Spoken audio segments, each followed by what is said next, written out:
And here we are. It's the final show, the season finale of the Power Hour right here.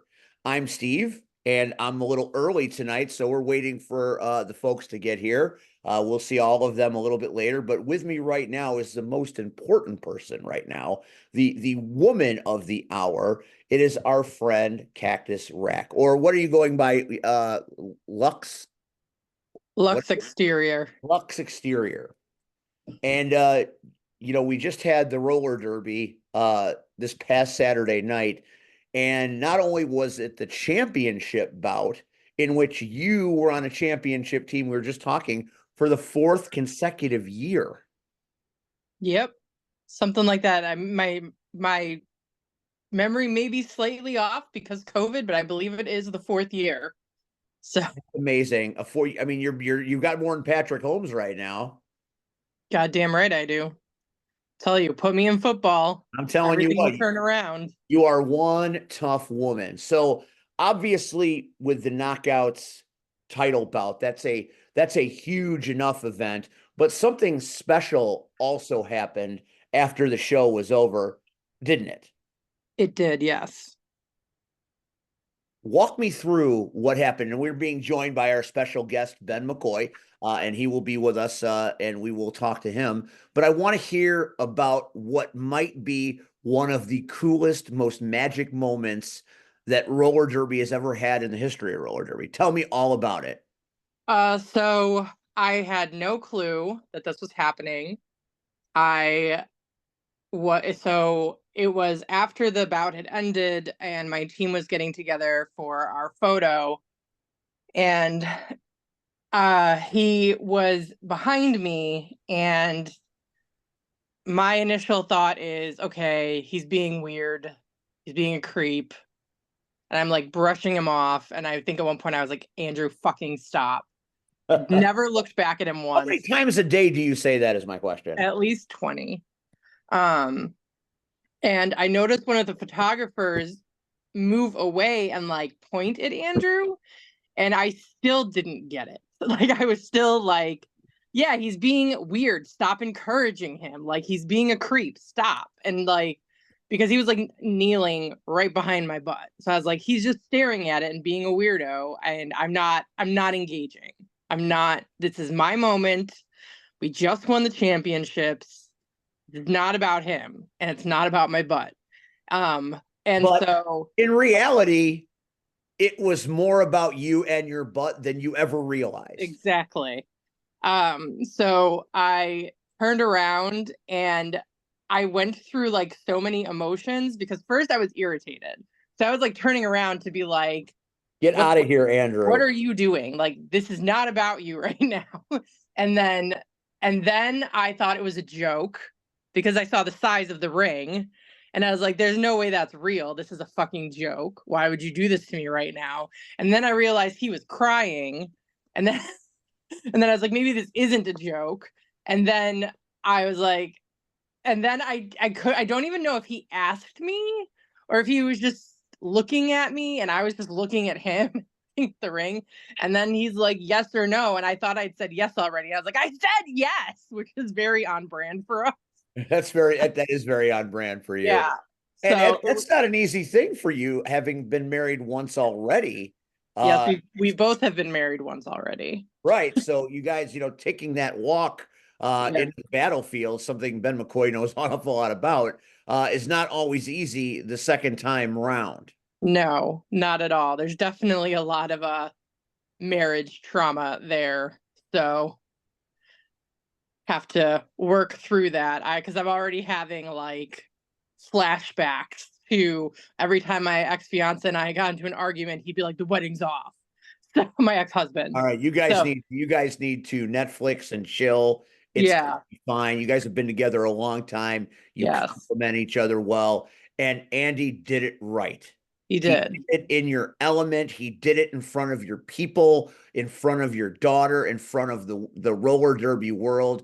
If you Live on Twitch and TikTok in if front of, if yeah. And it was really funny because actually uh on the way home from my holiday work party on Thursday, I had been talking to one of my friends at work, about how like there's been less money lately and I don't know what's going on. And when I ask him like what's happening to the money, he's like really shady.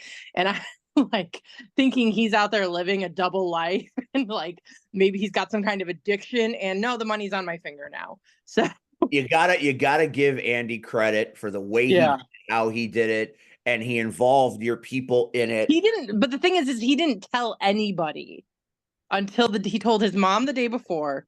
He told our friend, he sent the ring to our friend's house and didn't even tell them what it was. He just asked them to hide it for him. He didn't tell them until 2 hours before. It actually only told the husband. In the video, the wife is my derby wife, Melanie. You see her start freaking out next to me and like she's like pushing me, like, oh my God. And I'm like frozen.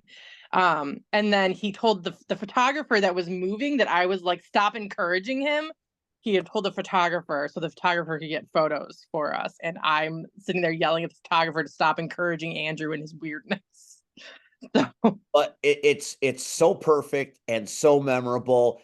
yes. You win the championship for the fourth straight year. You're an engaged woman now.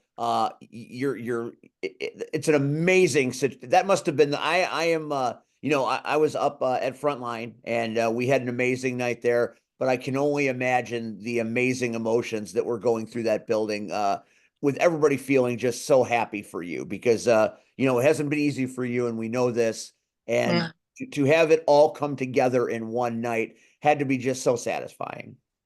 absolutely. And the Punishers win. And the Punishers win. Was it an ass kicking or was it close? It was an ass kicking. You just It was, beat the I piss mean, on. I do want to say Loretta Thin is back. This was her first bout back. I saw the picture. She looked great. Yeah. Really happy to have Loretta back. But in the end, Loretta wasn't enough.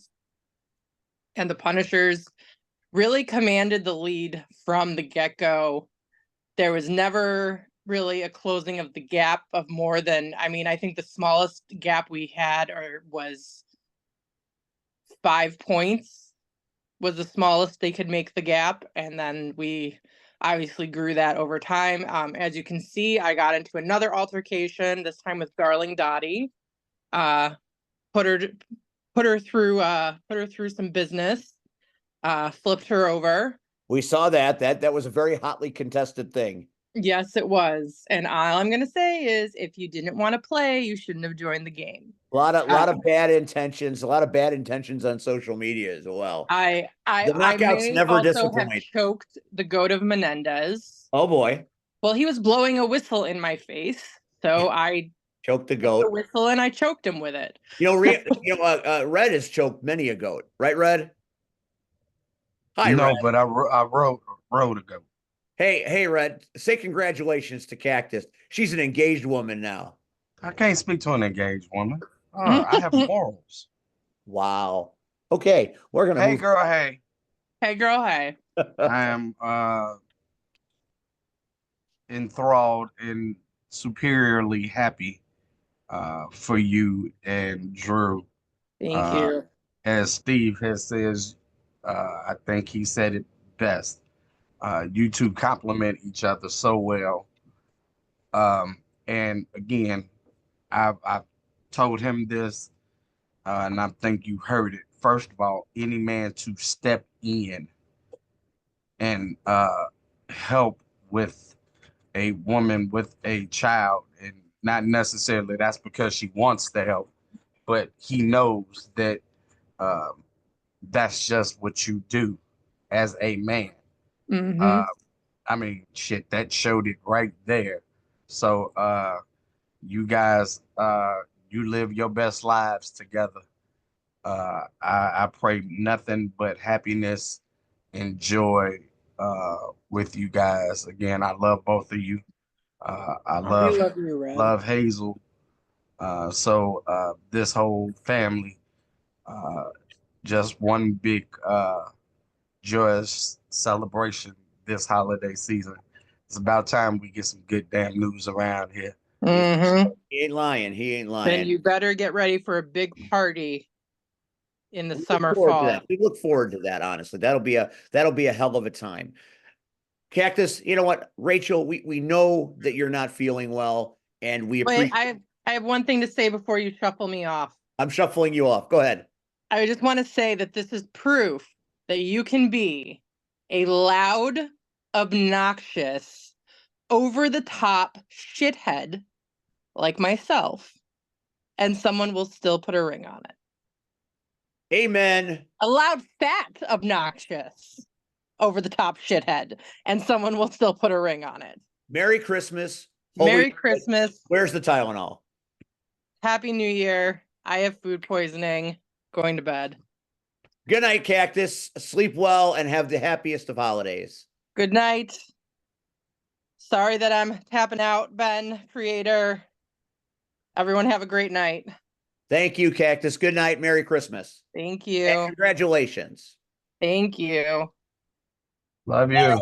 That was our friend Cactus Rack. She can't stay on long tonight because she's sick, but we had to acknowledge her engagement that happened Saturday night. And now joining us is our special holiday show guest star, the one and only Ben McCoy. And I'm going to call you Ben McCoy tonight. Even Snoopy and the Red Baron buried the hatchet at Christmas. And based on what occurred Saturday night that we'll talk about shortly, it's changed my mind about some things, but we'll get into that. Before we do that, though, let's get Frontline's amazing 2025 business out of the way first, because what's happening is nothing short of absolutely breathtaking. So, owner, operator, man that runs Frontline Pro has an entire folder of stuff to talk about. And in the spirit of things, we are going to give him the floor. Mr. McCoy, tell us all about Frontline and all the stuff that's going to happen in 2025, from billboards to superstars to 25 plus shows. Yeah, there's a lot going on. It's been a labor of love for a few years here. And a lot of lean years, I think, coming back from a pandemic, and trying to restart from the appropriately what is our next show called Ground Zero, and try to rebuild what we had, which before the pandemic was so great, and we had a lot of things going well, but like everybody else, when COVID hit, it just everything got knocked backwards. I'm happy that we're at where we're at. First things first, before I do say this, I do want to professionally wish both of you guys a happy holidays, and hope you guys have a good new year. And I appreciate you having me on and giving me the platform tonight. And thank you to anybody who's deciding over there in the internet land to hop on this little cloud of ours to join us for this carpet ride. So much appreciated to everybody there. But no, Frontline Pro, let's just dive right into everything. We are going to undertake our greatest, most largest expansion attempt in company history. We are now at 26 shows for next year. And that's because of so many things being added. We also just got wonderful news about some of what I consider will be two of the greatest stars we ever bring into Frontline Pro. The fact that these guys, I would consider both to be on individual Mount Rushmores for certain things, and the fact that right around the corner we get to make an announcement here around New Year's about that is going to be pretty epic. This all stems from the work we've done in 2024. This was our biggest year, going to 13 shows. Before this, we had never done more than 9. We hired so much more staff. We invested in production 10 times more. We found Annie O'Neill, who has been a great addition to commentary. Absolute boon. She what an immediate reaction from a crowd to especially for I have a professional crush on Annie because she just stepped in and became better than many people that have been doing this for a long time. She's an absolute natural.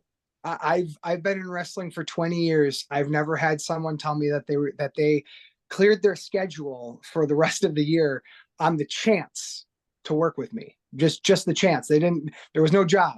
And you rewarded her handsomely. 2 shows, 2 legends she got to interview.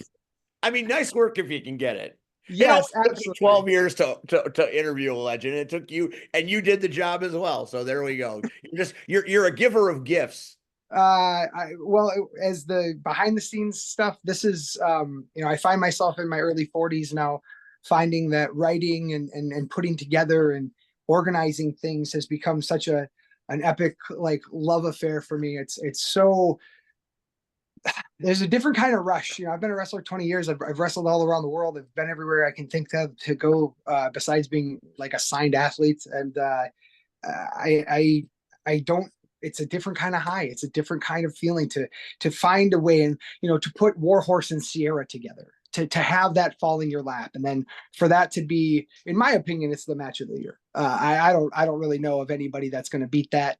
I don't know of anybody that beat that. There's nothing I did this last year that was that good. And then she followed it up with an Axel Rico with against like Axel freaking Rico out of nowhere banger, which was just like, and it was going to be good, but then when certain things over deliver, and it's just really nice that they've over delivered. With that said, happy and proud to announce, for one of our many announcers for 2025, that Joey Avalon and Sierra will both be full-time members of the Frontline Pro roster for Bakerville. They will be in title contention. They will be in tournament contention.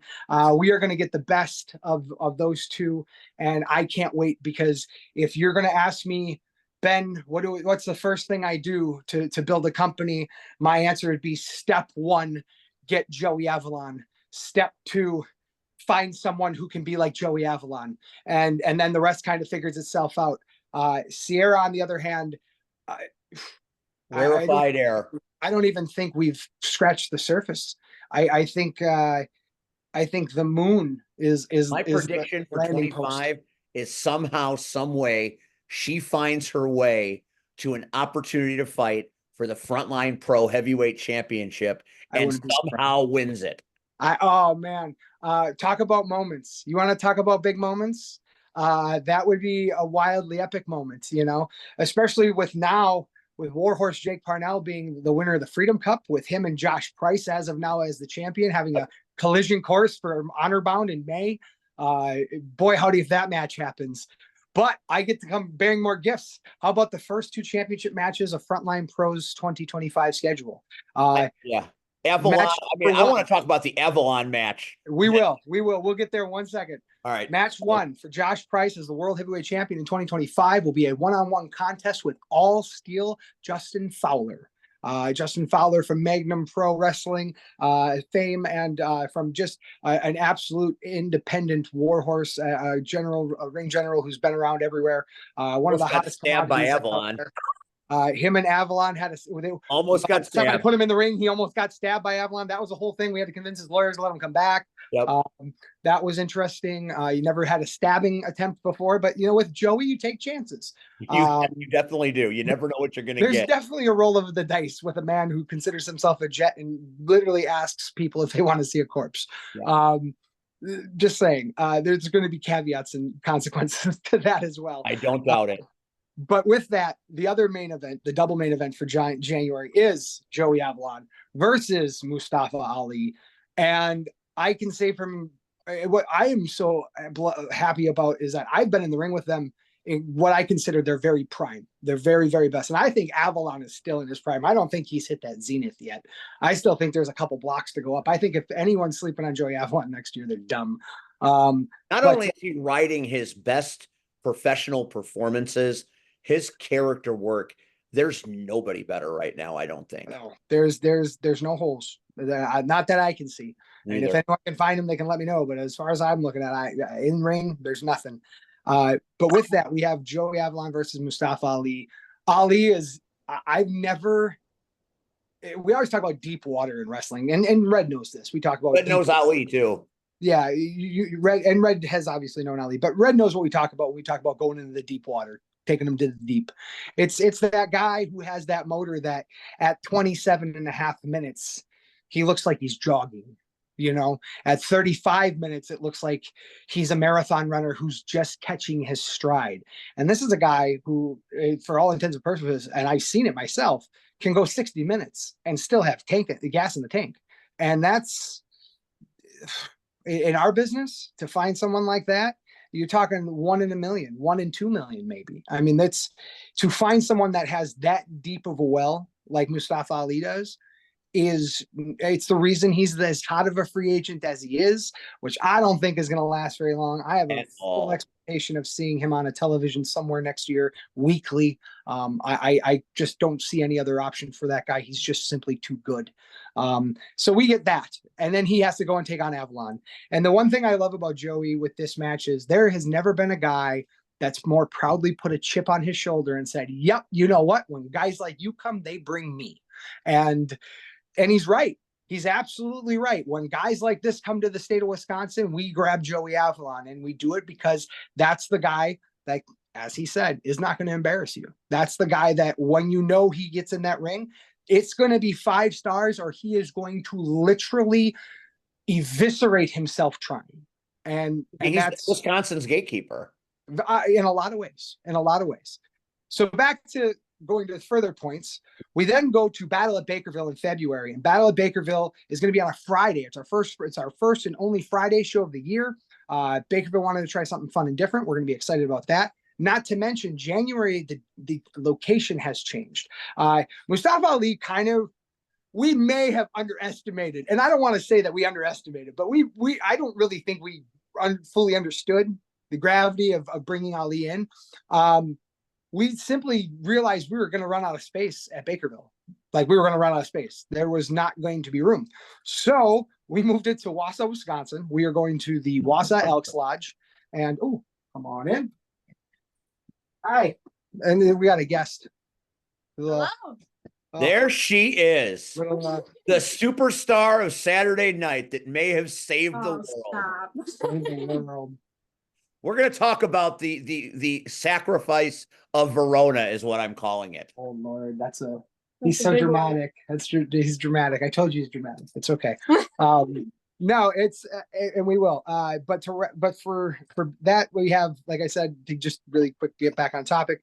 January we're in Wausau at the Elks Lodge. Super excited to do that. Our next show is Battle at Bakerville with special guest Ken Anderson, and Congo Kong will challenge Josh Price for the World Heavyweight Championship if he is still the champion. Yes, Congo Kong one-on-one with Josh Price, the wrecker, for the World Championship in February on that Friday night. It's going to be a hot one in the old town that night, and I can't wait to see it. Also, Ken Anderson will be in action. We do not have a match scheduled for him yet, but he is going to be competing in singles competition. We're excited to have him there. And then so all of that. We have a billboard coming up for promotional stuff, which is very exciting. It's going to be in the Marshfield area and rotate between 6 different locations throughout the year. We just signed another long-term extension with 94.7 The Beast, as well as 104.7 The Razor, which gives us radio coverage from the center of the state all the way out to Green Bay. So we're really excited to have that, along with a couple of CBS specials that we're working with Dale Ryman and his team to bring to people. And we're excited for all of that. With that, though, brings up the schedule, 26 shows. It's insane. We've never done anything like it. It's I don't think anybody's ever attempted it before in pro wrestling. Well, not for a long time anyway, that I know of, without having like some sort of national corporate sponsor. And so you're going to age 15 years. I'm going to be so gray next year. I don't think I'll have any of this color in my face. I really don't. But with that said, we didn't want to cut down roster. There's always this thing with when you grow, there winds up being this natural evolution of a changeover where all of a sudden, the stars that help you get there no longer can be there because you have to make a choice between them and the stars of promising tomorrows. So to avoid that, what we did in the construct of Frontline Pro was essentially build a second brand. We will have 2 completely separate rosters for 2025. They will both house 24 wrestlers apiece, which means we will home 48 wrestlers throughout the year. After that, we have 10 shows for what we're calling the battle roster. The battle roster will feature the battle championship as well as the return of the Intrepid title, which will be decided both at the EverCon Convention Center for Recon at EverCon on the February 28th and March 1st. We also have a Recon at EverCon 99 overall championship, which is kind of like our crown jewel title, if you will. It's just this really special championship belt we had made through our friends in India, and they are doing great work for us. And we wanted to do something extra special for the Comic-Con. Already signed for the Comic-Con is Joey Avalon and Sierra for night 2. We have Hornswoggle coming in for a night. We have a couple of other special guests and features and surprises, because can't give everything away. A couple surprises. But yeah, the 2 brands is going to be amazing. We have one brand that's going to have 10 events. The other brand's going to have 12. And then on top of that, we have our ladies event, which is the Liberty Bells. And Liberty Bells is starting to look really good. We are this close to signing our headliner. And if it's who it is, I can't wait. I can't wait to tell you. She's super excited about it because I told her who it might be. And she's been losing her crap about it all week. But it's going to be a really special guest. And if we can make it work, it's going to be a lot of fun. So we have those 23 events, and we could have stopped there, but why would we? So instead we decided, hey, it's fun. We should do like a Great American Bash. And so we're going to get an old big time circus tent. We're going to put it in the parking lot of Bakerville Bar. We are going to get a bunch of merchants and comedians and live bands. And for 3 days, we're going to throw a party Frontline-a-palooza. Great American Big Barbecue Bash. Frontline-a-palooza. Yes, Frontline-a-palooza, if you will. The Star Spangled Spectacular. It's going to be 3 days, July 4th. Yes, Independence Day. July 4th, 5th, and 6th, Friday, Saturday, Sunday. It's going to be an epic event. We're so excited. We have too many things to plan for this. It just kind of came up this last week where we were able to lock it in.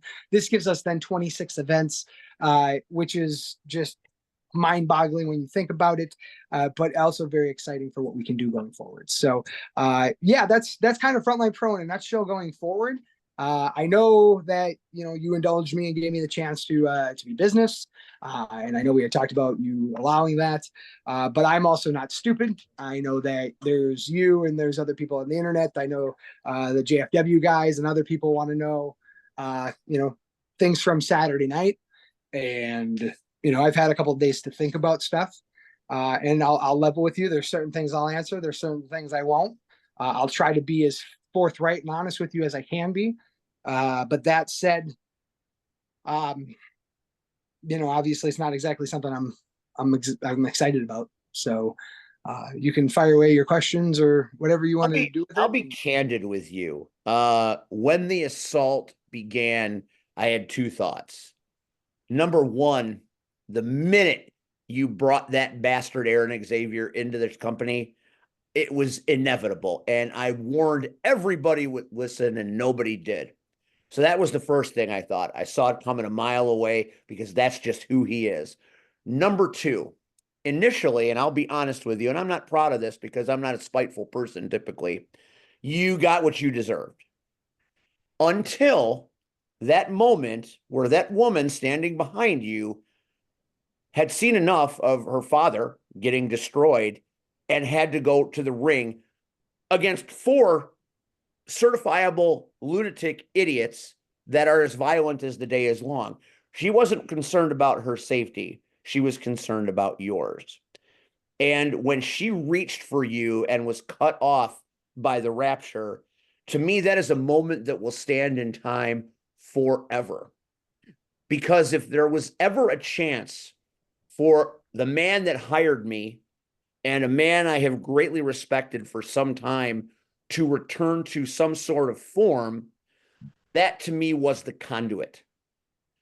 I saw it, I watched it, and as I drove 4.5 hours home, I considered Verona's reach to you that was cut off by the rapture. To me, that is one of the biggest symbols that I will take away from 2024. And let's give Verona the flowers, because to come in and become a fantastic ring announcer and own the night, and the fans cheering for her, when she came back after intermission, after she saved your ass, she was lauded as a hero, and she got a standing ovation from that crowd.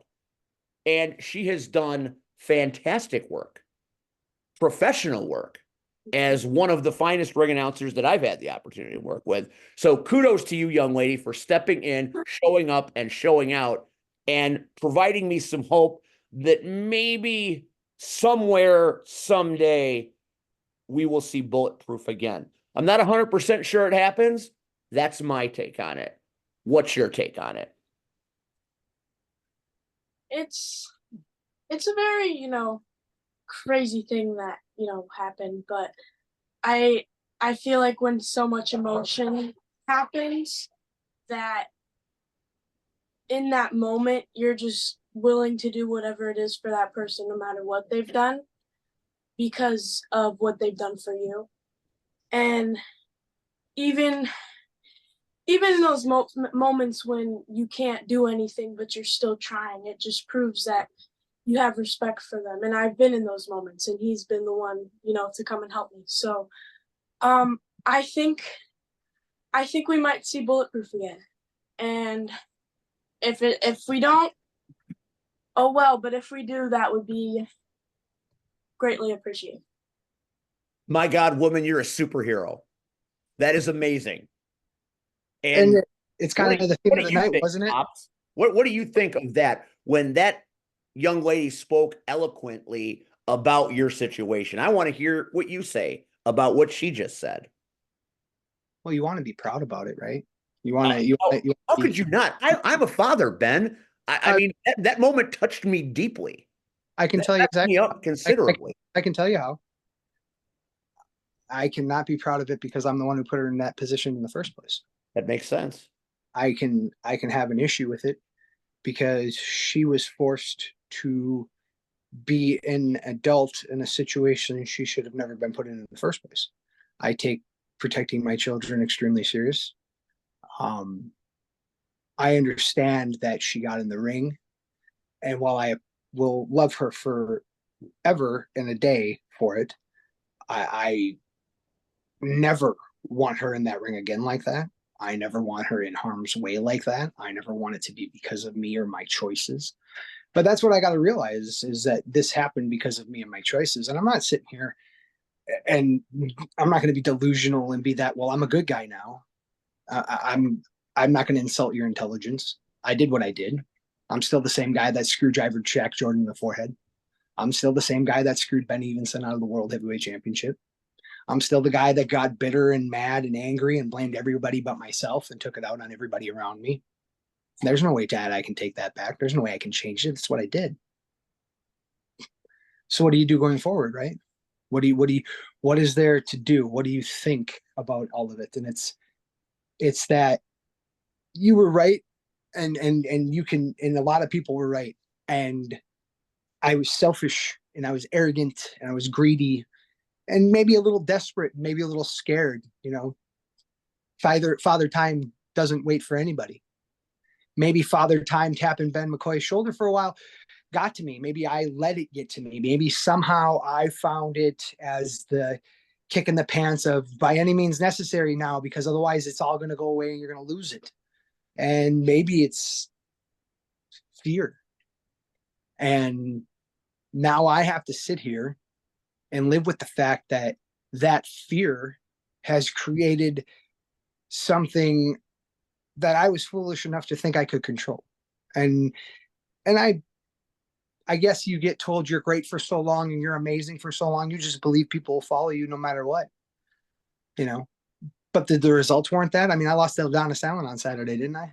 You did. Don't take away from that kid. That kid beat me square in the middle of the ring, caught me right in the middle, just caught me, and it happens. You know what? I got no shame in that. Adonis Allen caught me. Does it mean I'm happy that I lost to Adonis Allen? Absolutely not. Does it mean I wish I could get the back in the ring and tear him limb from limb and beat the ever living shit out of him? Absolutely. Of course. I don't like losing. I didn't make a 20-year career and win 30 championships by losing. I did that by winning. So when you get that taken away from you, that sucks. You compact that on trying to be stupid enough to listen to Aaron Xavier's plan in the first place for the Freedom Cup and trying to trust him. Oh, Ben, don't worry. We get Josh before anything happens. You'll never lose the title. We saw how great that plan worked out, right? But Aaron Xavier doesn't get settled with that. I get settled with that, right? We followed his plan, but because I went through and I executed it, it's on me. So I got what I deserved. I'm not going to sit here and say I didn't. And Joey Avalon got in that ring, and he said something that while I was laying there half concussed that I won't forget. He goes, you know what, man? You really just deserve this and you know it. And if it wasn't for her, I wouldn't be here. And I believed every word he said. Because I don't like Joey Avalon professionally. I think he's a great talent as a behind the scenes guy. Oh, you absolutely want him on your team. I meant everything I said about that. But as a performer, as somebody who's went up and down the roads with him, as someone who's always been compared to as good or better than him or just under him, yeah, there's a lot of animosity and a lot of competition there. The fact that I've beaten him for world titles and he's beaten me for world titles, yeah, there's a lot of blood under that bridge.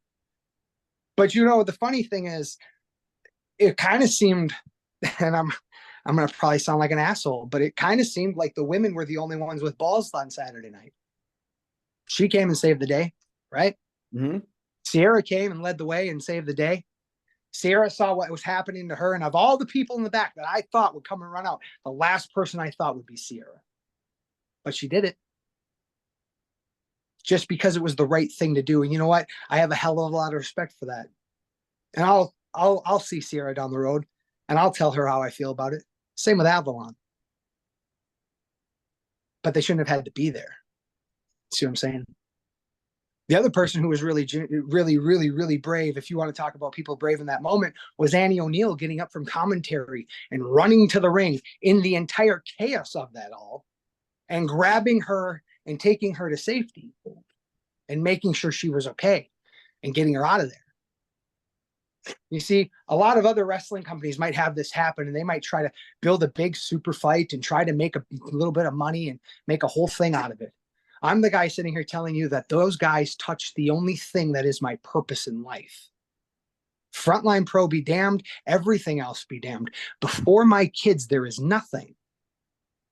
And they touched and held and suffered, and they had to physically just go the extra one length that they knew they didn't have to, but they just wanted to, just because they knew that it would drive me to this, to where I'm at now. Do I seem like the kind of guy that's going to take this lane down, Steven? Absolutely not. Nor should you. Do you think that a guy who's went to Afghanistan and fought in a war for his country, what do you think that guy does once he's fighting for his own family? I think he pulls out all the stops. I think he does whatever's necessary by any means necessary. You don't kill a motherfucker. I think Red just nailed it on the head. I think a lot of people are forgetting stuff. I think Chris Merrick's forgetting. I know that he has a wife. I think Aaron Xavier's forgetting. I know he has a wife and kids too. And I know his address. I think what Aaron Xavier doesn't realize and what the whole Rapture doesn't realize is that I have hunted people for a living and they've never been hunted a day in their life. Rock and Rivera, you got a little boy. I know where you live. Little Rock, yeah. Oh, he comes to all the shows. We need to get that boy a scrunchie. Let me ask you something though. You put your hands on my family. Do I seem like the kind of guy that's going to play fair by the rules? Do I look like a white knight to you? AJ Abrams, you got a wife? Yeah. You got a little dog too. I know everything about all of you. And I think the worst thing you did was you didn't kill me. You literally didn't kill me. You did the one thing you should have done, because me not breathing beats what's coming. Bulletproof, creator, I don't give a rat's ass what anybody calls me. Best believe that when I find them, and there will come a time because they are contractually obligated to be in the same place and space as me. When that happens, every bit of pain, every bit of fear, and every single bit of doubt they have ever had in their lives, I will twist, manipulate, and exploit until they are in a puddle of what used to once be known as themselves. That, I think, is a pretty clear mission statement. I certainly understand your tone and I appreciate it. And it isn't lost on me for a moment that I now believe Verona is part Jedi and felt the good in you. So I feel like we've got some Force shit happening right here. I'm going to tell you this. You brought me to Frontline and I came because I wanted to work for you. Then we had issues and you hit me with a chair.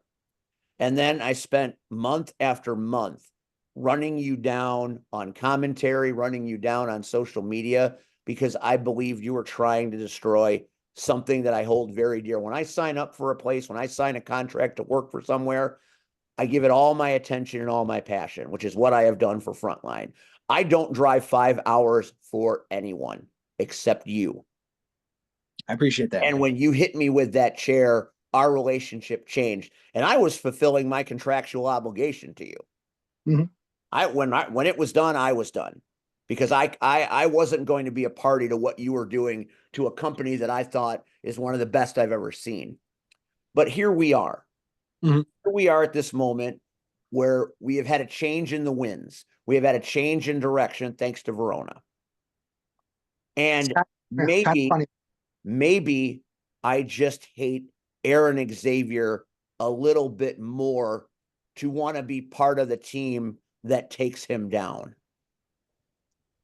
I can tell you right now that I think Aaron Xavier is somewhere laughing and smiling and having a really good time with all of this. I think he's probably sitting at home in godforsaken, no offense, Illinois, wherever he is. And Rockford. It's not a great town. Yeah. And I'm sure he's sitting there with that hag of a wife of his. And I'm sure that they're sitting there with their, stupid kids and their ridiculous house and all that crap. And they're having a nice little family holiday and they're thinking everything's fine and great. And I hope they do. I hope that's what they're doing. I hope he's arrogant. I do. I hope he's arrogant. I hope he's full of himself. I hope he believes all of his own bullshit. I really do. I really, really do. Because Steven, I've found throughout my life that those are the ones. Those are the guys that squeal the most. Those are guys that beg the most. Those are the guys that plead and cry the most. And those are the ones I take the most enjoyment in, Steve. You can sit here and call me whatever you want. I'm not a good guy. I don't wear a white cloak and I don't have any freaking night service underneath me. But I'm going to tell you right now, I don't need to, because I have military tactical training and nothing else better to do. And Aaron Xavier doesn't understand. I'm in his blind spot. He can think he has all the answers, but I'm in where he can't see me, and I got nothing better to do. The enemy of my enemy is my friend. And at this point, I have to believe that the lesser of the two evils is the reemergence, hopefully, of Ben McCoy. Now, Ben, I'm not going to lie to you here. I'm going to come clean right now. Because of all you've done, I kind of set you up tonight. So I am going to ask Verona if she would take her leave of the show. I appreciate you stopping in, and I'm glad to have you. And I think in 2025, we're going to have a show all about you. I'm going to interview you on this show. I'm going to give you your solo spot because I think you're very interesting and I want to hear your story. So we'll do that next year, but I have invited your nemesis to speak to you on this show. I don't think we need to do that. I'm regretting my decision because this is not what I thought I was going to get. You're a chameleon, but here we are. And so now here we go. The season finale continues with the arrival of the most unscrupulous bastard that I've ever known. Watch him smile. Watch him smile. There's no question. I've been down this road before. See, there it is. Before you get going, I will tell you this. At any moment, I can end this call. No. Don't end the call. All right. Here, let's start it off hot. Here, like your handiwork? That's what you want to see? You want to start there? Start there. Go ahead. I know. Yuck it up. Get your moment. It's the last. I had my moment Saturday, Ben. My moment came Saturday night. Everyone else saw it coming, but you didn't. It's what's so funny about this thing. You never cease to amaze me how low you will sink to destroy a company. You are a promotion killer. No. Let's talk about what actually happened here. Ben McCoy contacted me to come save Frontline. Did you ever think that maybe what Frontline needed is to be saved from him? No. Really, because for the last few months, you've been talking about how the creator has to go. The creator has to go. And I was told to save Frontline at whatever cost, at whatever it took. And I decided what it took. But then when I take action, I'm the pariah. I'm the bad guy here. I just did what I was asked to do, Stephen. Isn't it so funny how everything's a technicality with this guy? Everything is just right, just because it says so on a piece of paper, just in a certain text, just in a certain. I am just so utterly tired of going place to place, working my ass off in the name of good promotion and great people, only to have this guy ride up and take everything down. You saved nothing. And if you thought I was rough on Ben McCoy, brother, this time it's personal. Steve, when are you going to tell these people the truth? I mean, it's real easy for you to sit there and spew your garbage now, but you saw this coming. You knew this was coming before I ever showed up. And what did you do back then, Steve? Nothing. You didn't warn anybody. You didn't try to prevent it. In fact, you encouraged it. You encouraged it by egging Ben McCoy on. You encouraged it because at the end of the day, Steve Arrett needs to be the hero. Steve Arrett needs to be the one that helps save people. It doesn't matter how many of your so-called friends get hurt along the way, Stephen. As long as you get to play the good guy at the end, that's all that matters to you. At least I'm honest about who I am. Honest. That's really funny. Honest coming from you is hilarious to me. Let me ask you something. Where do you think this ends, man? You think I'm not going to get you? You think you're the first guy to come and try and take me out in 20 years of a career? You think this is my first rodeo? Like, you do realize eventually I'm going to get Merrick, and then I'm going to get Rivera, and then there's going to be nobody but you and me an opportunity. And you know, and I know that on your best day, you couldn't hold my jockstrap. Ben. Find the lie, Aaron. I know what you're going to do. I know you're going to try and pick us apart. I know this. And because I know this, I can plan ahead. Did you know what I was going to do? No, you stood there in a ring full of people that you hand selected, that you put together, and saw nothing coming. And you take credit for that, right? If I was not them stabbing me in the back, you take credit for that, right? If I was able to do that from the shadows without you, with you being in the room most of the time when we were planning this, what do you think I'm going to be able to accomplish when I don't have to worry about you finding out? Ben, I'd love to find out. Ben, you're picking a fight that you can't win. You asked me a question. Let me ask you one. How's your daughter doing today? Oh, do not even fucking go there, you idiot. How dare you? How's you know, hey, she seemed a little upset. I'll answer that with this question. You ever watch the episode where Stone Cold shows up to Brian Pillman's house? I hope you have a gun. Next. I think in this case, you got one over on everybody. You lived up to your title, the evil genius. Yes, we were all sitting there dumbfounded when you made your play. Did I know it was going to happen Saturday night? No. Did I know that it was going to be to this extreme? No. I know what you're capable of, but I didn't know you had the balls to pull it off. Congratulations. You had the balls to pull it off. But by choosing this road that you've chosen every time, every place, you have also sealed your death warrant. Yes, you have. You're right. But here's what makes this very different, Steve. You see, every time I've tried to pull a power play anywhere else, I've just went after somebody that was a top dog. What I allowed Mr. McCoy to do is burn every single bridge beforehand. Every other time I've been in a situation like this, there's been people that could come to the rescue. There's no one there anymore. Those bridges have been destroyed. So Ben wants to talk about one at a time, this and the other. That's fine, and he will get his licks in. But at some point, he's going to have to pay the piper, and he's going to have to deal with all of us. And there's going to be no one there to save him. I couldn't disagree with you more. Here's No, why. no, let's say that happens. Let's say that happens.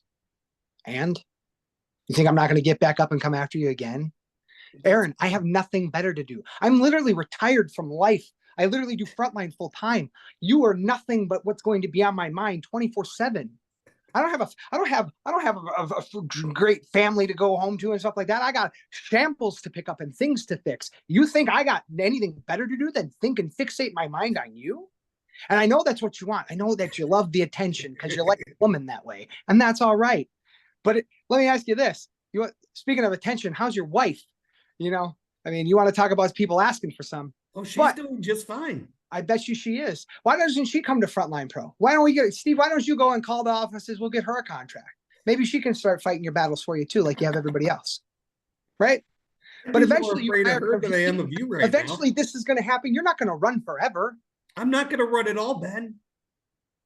Then let's go. Then let's go. Ground zero. Why not? Why are we waiting? What are you waiting for? Huh? I'll be there. 25th. It's in Wausau. I ain't got shit else to do. What are you doing? I'll be there. I have a nice contract that, by the way, you wrote. Mm-hmm. Mm-hmm. You also have a tag team championship match that night. I do. I guess I should have remembered that part. So, yeah. Anything else? This is boring. He's boring. Yeah, here's the thing. You always miss the obvious, Aaron, and that has been your tragic flaw. You got the drop on Ben. You sent the message. You are the evil genius. Brilliant plan. Nobody saw it coming. You had it working like you've never had it before. Everywhere we've been, you've always pulled this shit. Never better than this. But you made two critical mistakes. One, you involved the girl. So now Sierra's looking for your ass.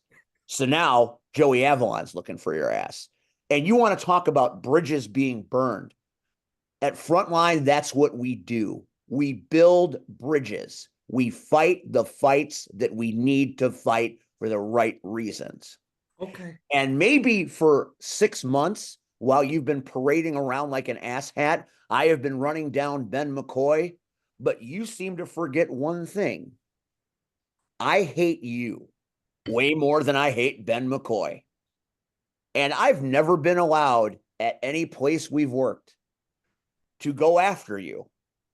You're like, Steve, you're an announcer. You don't do those sort of things. Maybe, maybe not. The thing is, at Frontline, it's different. I stand on that line and I fight when I need to. If all I have to worry about is backup for Ben McCoy is Steve Aaron, I'm way further ahead in this than I ever thought possible. I am not the only one. Let me correct a few things.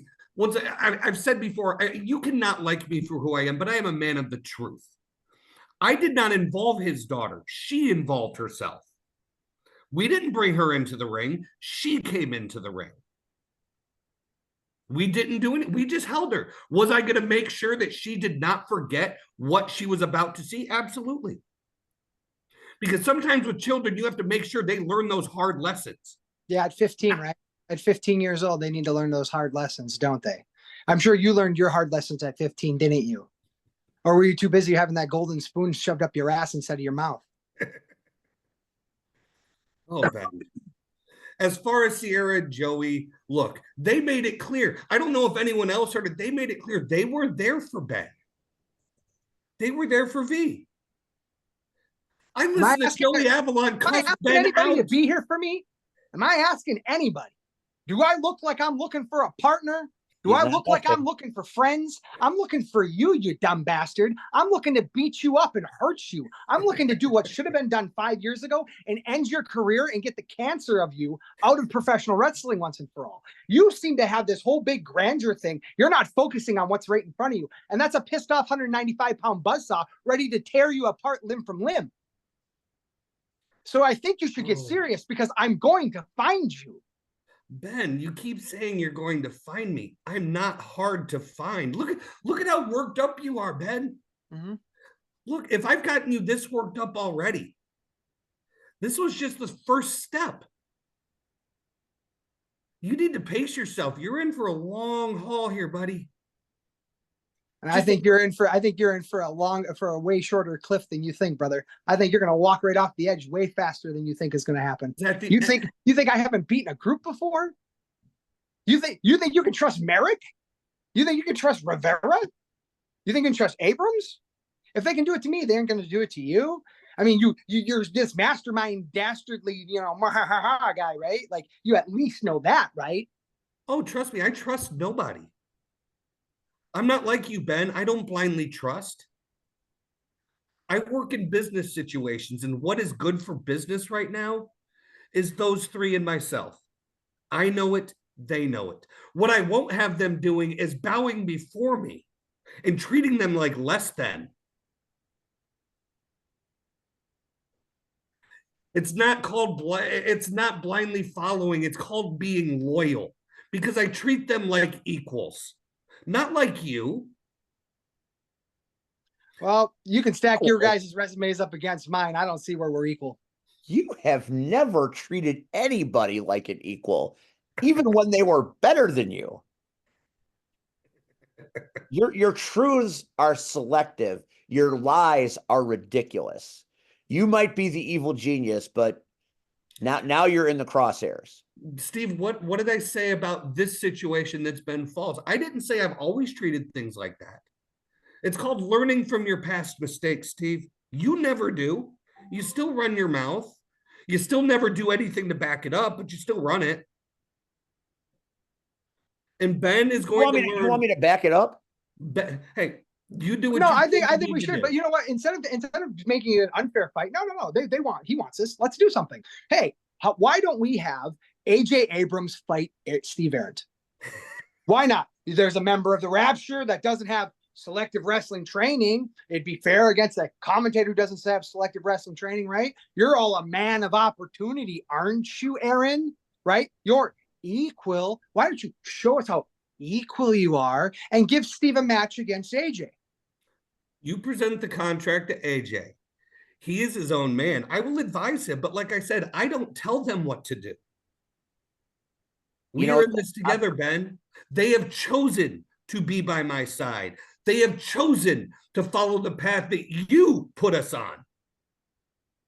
And that's to rid Frontline of the parasites. And the parasite, Ben, all along has been you.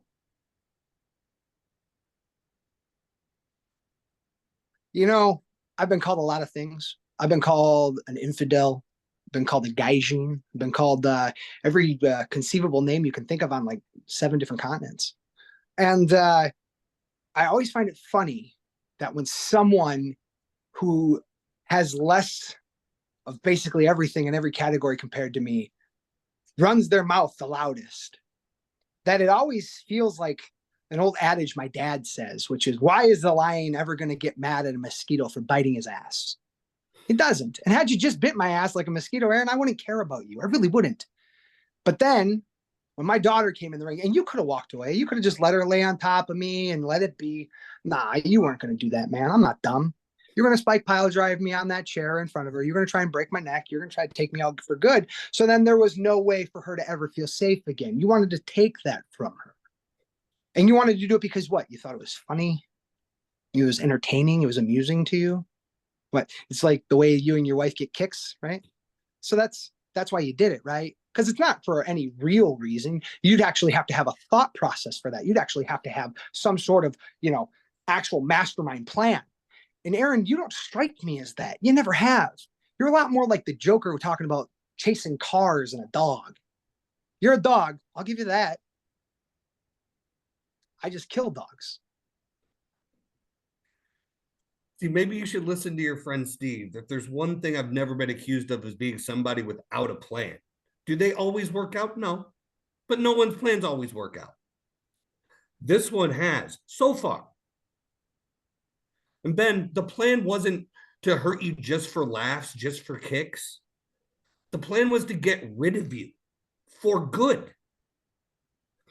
And it didn't quite get there, mainly because, there's a wrinkle thrown in that plan. Your daughter jumped in the ring. Joey and Sierra decided to come down and help her.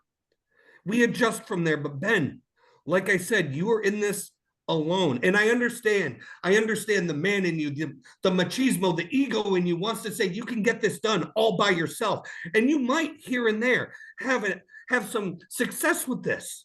But at the end of the day, Ben, numbers matter. Math does not lie, Ben. At the end of the day, you're on your own against 4 people that you put together.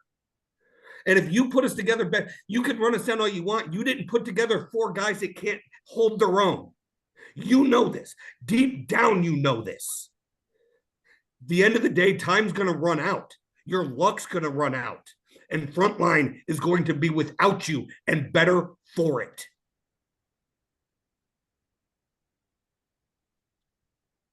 I think we're done here, right? So I'll hop off and be the mature one. But before I do, swear to God on my life, I want to see you in hell, man. Wear Looking something forward to appropriate.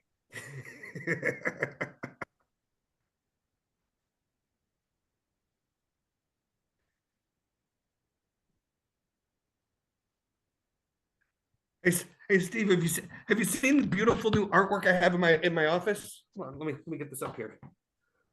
Look at that. Just sent over. You see it? I see it. How pretty is that? You have really outdone yourself this time. You know, Ben said, let's have a match. Let me and AJ Abrams fight. I don't think anybody really wants to see that. If it happens, it happens. Great. It's not what people want to see, I don't think. But here's what I was thinking.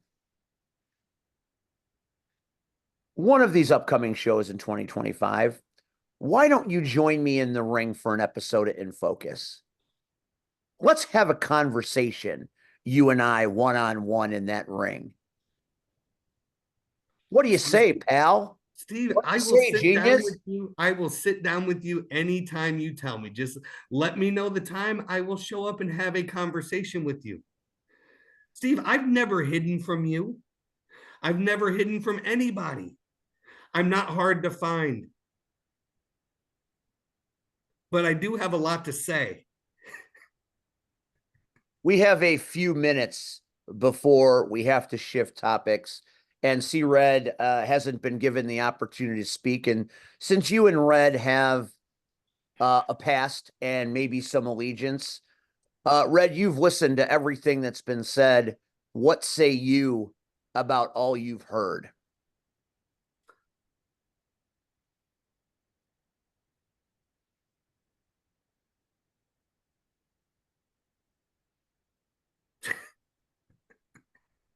Am I shocked? No. That's what Aaron does. I will correct Aaron by saying Steve has been blowing the horn since finding out you were signed to Frontline. But he knew I was possibly coming months ahead of time and said nothing. Oh, I said plenty. No. I disagree. He That's, I mean, you kind of essentially, have to look he at it. waited until the bull got in the China shop to tell anybody it was coming. No, Because he you was were already telling- in the China shop before I found out. He was already telling people like, "Hey, this is not a good acquisition. You guys really need to think this through." And that's hard when one of the top people in charge clearly had their own agenda. So neither here nor there, Steve did warn people. And I get your point. You didn't go out and get his daughter and make her get in the ring. But she got in the ring. Nobody had to touch her. Nobody had to hold her. Wait till you see the footage, Red. It's I- disgraceful. I don't You need have daughters, as- Red. It's disgraceful. as a father As a that's, father myself, I would teach my daughter not to put herself in harm's way. but wouldn't you expect, I would think, if your daughter seeing you being brutalized, don't you think her only thing in her head is, that's my dad? No, I think the exact opposite. She's not seeing who you are, your character, your persona. No, she sees the dad. This is the guy on my birthday, on Christmas, on bar mitzvah, whatever celebrations. That's what she sees, right? So No. wouldn't you expect? So you would not expect your child. No. And here's why, Red. Here's why. Because at the end of the day, the most painful thing a father would ever go through is having to bury their own child. So I have taught my children, no matter what, if it is a choice between me and them, choose themselves. Allow me to take the bullet. Allow me to be sacrificed. Don't put yourself in harm's way to help me, because it's not supposed to be the other way around. The kids are supposed to bury their parents. They're not supposed to be the other way around. So my kids were raised right to know to protect themselves over me. The fact that he failed and allows his daughter to put herself in that situation is on him. You're a pile of shit. You are a pile of shit. And I hope they string you up in the center of that ring and they sacrifice you to hell, because that's where you're going, pal. It's one man. One. Never just one. It's one. When you eliminate one threat and another threat rises up, you don't think the good folks of Frontline Pro Wrestling are going to stand in your way? They stood in front of Ben. They're going to stand in front of you. Didn't say they wouldn't. I'm saying they won't stand up to help Ben.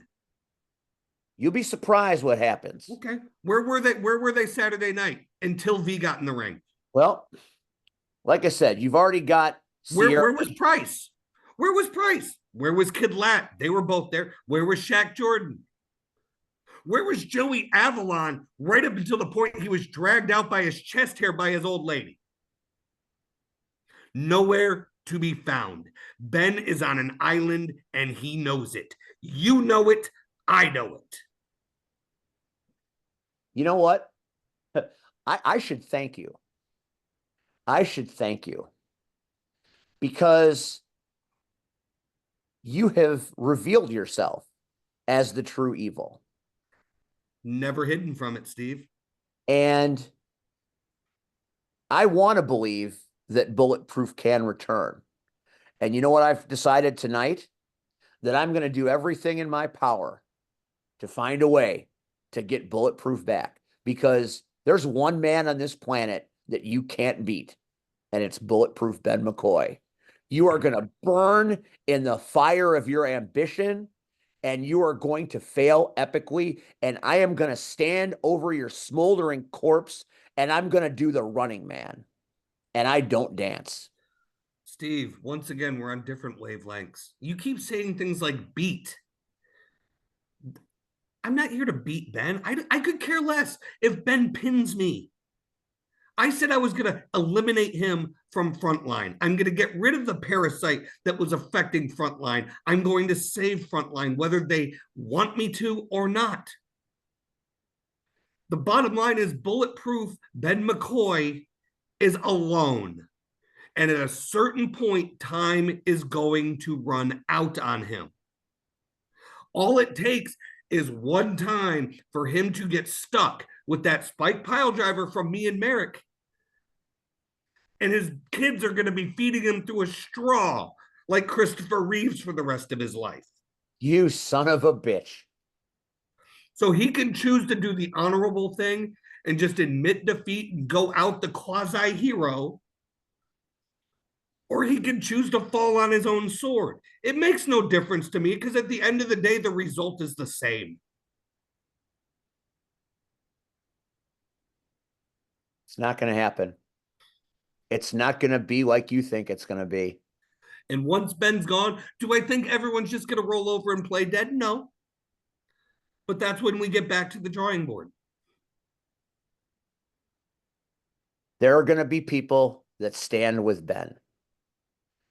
Not ones that matter. Oh, okay. That's fine. We're going to say goodnight to you, Aaron Xavier, because I'm done listening to you talk your shit. I'm done listening to you run your mouth. I'm done watching you smile at me and smirk. Just know that at some point, I am going to cease to be the punchline you think I am.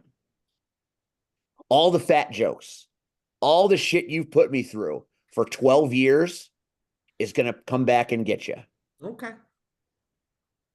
You son of a bitch. I didn't like Ben. I can't stand you.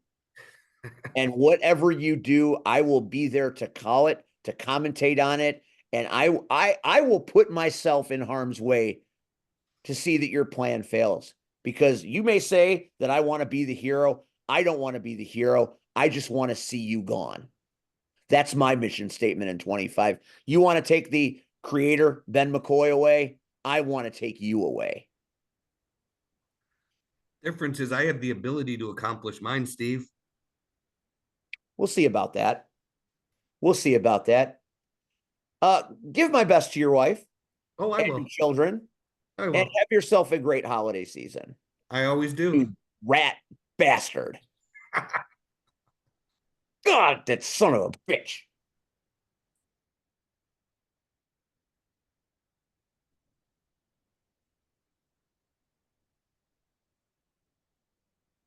Red, Yeah. I need a moment. Say something.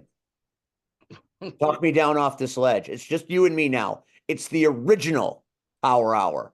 The Why OG. are you on the ledge? Why are you on the ledge? Why Because are he you on the ledge? frustrates the hell out of me. And you created him, I think, in some ways. I need you to tell me how to stop him. I didn't create shit. Let's put that together. I didn't back that train up. I didn't create anything. But there's one thing that you do know that I think once you calm down, woosah, man, woosah. Go turn on Charlie Brown's Christmas Story and listen to the music. That'll make you feel better. That's a good idea. We're gonna shift gears. Let's shift gears. How should we do that? Should we talk about some nicer things? I mean, we started off the show with nice stuff with engagements, and roller derby winnings, and Engagements and stuff. Let's talk about real quick. I mean, we got to talk about CSW. We got to talk about upcoming Wrestle League. What is this thing that has a murderer's row of African American talent? You and Swole on commentary, sign me the fuck up to listen to that shit. I'd listen to you motherfuckers read the phone book. That would be my favorite commentary team ever. And I'm not even on it. it just took place what See, 2 Paragon, years ago. Jack. I mean, it's a who's who. What is this? What is this magic creation that you're involved in? It's in not February, right? Yeah, it's not a magic creation. It's been around for some years. Black Wrestlers Matter. And I want to say the last one here was 2022. I did the commentary with Dixon, and unfortunately, we got stuck with DTA. Your favorite man. At least you're not stuck with Levi. I don't know who now. I don't know who's worse. I mean, I mean, trust me. Ooh, Lord have mercy. If Stan Payne's gone, I'm gonna beg Hades. I might donate some of my pay to get you brought up to help me with that, because I had another one-on-one with Levi, and I'm just like, somebody help, anybody help. At one moment in the show, he got up and went to the bathroom, and I'm doing commentary by myself. CSW. And that's urine facts. CSW. Please listen to me.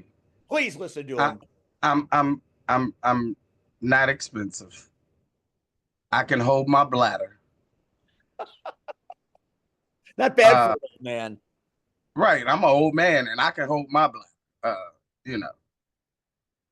I believe I know what I'm doing. Call me, give my people a call, whatever we need to do. You know, let's make this happen. Did you see the photos from that show Friday night? So I saw some, but I'm more concerned about one person, well, two people. That's where my head was after the show in the past few days. It was a I saw it was a great venue. I saw it was a packed venue. But yeah, you know, unfortunately, this was one of the times where the unfortunate news kind of trumped everything else. Now again, I saw the main event. I saw what took place. So, but yeah, it was one of those things where it was like when I found out about it, I was like, holy shit. So it was an unsettling experience. I've been on shows where people have gotten hurt, but not like that. The show literally stopped, time stopped for a period. Quintero walked away, but Iniestra didn't, and we'll talk about that in a minute. I got called out on the fourth MotherBox for not fulfilling a promise, so I had to scramble to make that promise happen. So our special Christmas gift to the FreakNet Studio land is Tom from the fourth MotherBox. Here he is in live and color. How you doing, Tom? ow. I'm doing fantastic, gentlemen. How the hell are you doing? Thank you for having me on the Power Hour. Finally there, Mr. Steve. Finally. I appreciate you holding me accountable. That's what I do. Appreciate you just laying it out there and saying, Steve, you fucked up, and I sure did. I absolutely did. And we changed the entire scope of the Christmas episode to right the wrongs that happened on C-Red's retirement show a December ago. And maybe it's not the entire fourth MotherBox, but you're here, and welcome to the Power Hour. We're so happy to have you. Well, thank you. I'm thrilled to be here. And let me just get one thing clear. You've got the best part of fourth MotherBox. Okay. Don't worry about that succubus Kyle over there and his very attractive mother, by the way. I can't say that. So I love the fact that you came on as P-Trap's worst nightmare. That's right. So we're going to delve into the whole FreakNet Studios thing. Red, Please. say hello to Tom. He's one of our family. Hey, Hello. hey, Tom. How attractive is she? I- No, never mind. I'll give you the pictures that only I can see a little bit later. So how you doing, Red? Good to see you. Thanks for having me on too, of course. Well, now the problem is, y'all, everybody keep going through Steve. Nobody goes through me. Otherwise, you'd been on here soon, you know. So That's probably true. That's true. Everybody, oh, I've been asking Steve, but you didn't ask me. Like I didn't ask for it. No. I could have swore it was. Never mind. But I'm happy to have you here tonight. I was thrilled. He pulled the audio. He pulled the audio on me from your show that we were live at the VFW. He pulled the audio. I had to listen to myself lie to the world. We had to fix it. Lie. Man, it wasn't And a lie. actually, today marks a year. It does. Today marks the year that I walked away from in-ring action. And you've only had 3 matches since you walked away from in-ring action. I haven't. I've only had one. He retired. He went on sabbatical, and then he came back, and then he went on Only sabbatical. one. Yeah, you are. I'm good. I'm You happy. are. You are Ric Flair. My body is healed, bro. Woo. But this is it's a great fun for us because if you haven't listened to the Fourth Mother Box, they do a whole. They're not a wrestling podcast. They trumpet that horn. They want no part of it. But they talk about some cool ass shit. Online, Tom was talking about the new Superman trailer that drops tomorrow night, and he's like, "Do you like Man of Steel? I love Man of Steel." I thought it was a disservice to the DC universe that Cavill didn't get to reprise his role. I think that's a misstep because in that, I did not hate the Justice League, especially the one that was the extended 17-hour one. That's the Snyder cut, baby. That shit is fire. Yeah, thank you. I thought it was fantastic. I've watched it several times, and you have to invest a weekend to watch that thing. Yep. And I thought it was great, and I had no problem with Affleck, to be honest. I mean, I thought he did okay. Gal Gadot was a great Wonder Woman until 1984. Kind of fucked that shit up a little bit, but it's okay.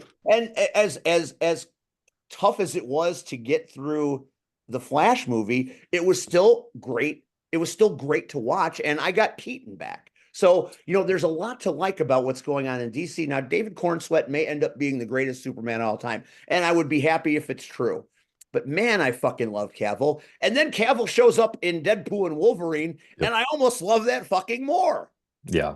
It was worth it to see him show up there and kind of give a little FU to DC, FU to Warner Brothers. It's kind of like, well, I'm here. You lost me. And you guys, I love hearing that you love the Snyder Cut because that was when the Fourth Mother Box was born. Both Kyle and I watched the Snyder Cut come out because we were huge. Like this video that Joss Whedon came in there and butchered up is shit. It's terrible. It's just horse crap. We need to see the true vision of what we were hearing. And when we watched it, just so fired up, I wanted to talk about it more. Of course, Snyder's universe never took off, but I'm with you on the Cavill thoughts. I'm with you on Affleck. Affleck's actually my favorite Batman. I really like his Bruce Wayne, and I really like his Batman. He's a gritty 20-year vet. He's exactly who I would think I'd want my Batman to play if we were to do like a Dark Knight Returns, like direct comic adaptation, like a little bit more grittier Batman. That's cracking Joker's neck there in the sewers. Right, exactly. At the end of that movie, yeah.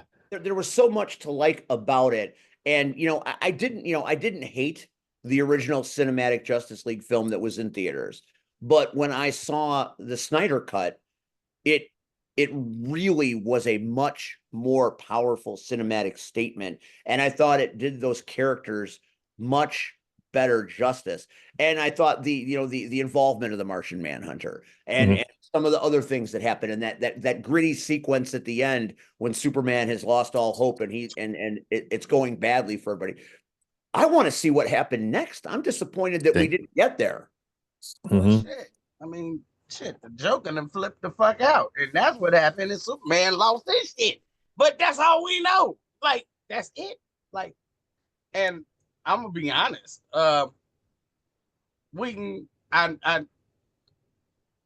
he took on the project, and I knew he's the one that put it out. So I watched it because, again, I'm a comic nerd. We're all comic book nerds here. That's why we love the Fourth Mother Box so much, because when you guys talk about your stuff, we're right there with you. Yeah.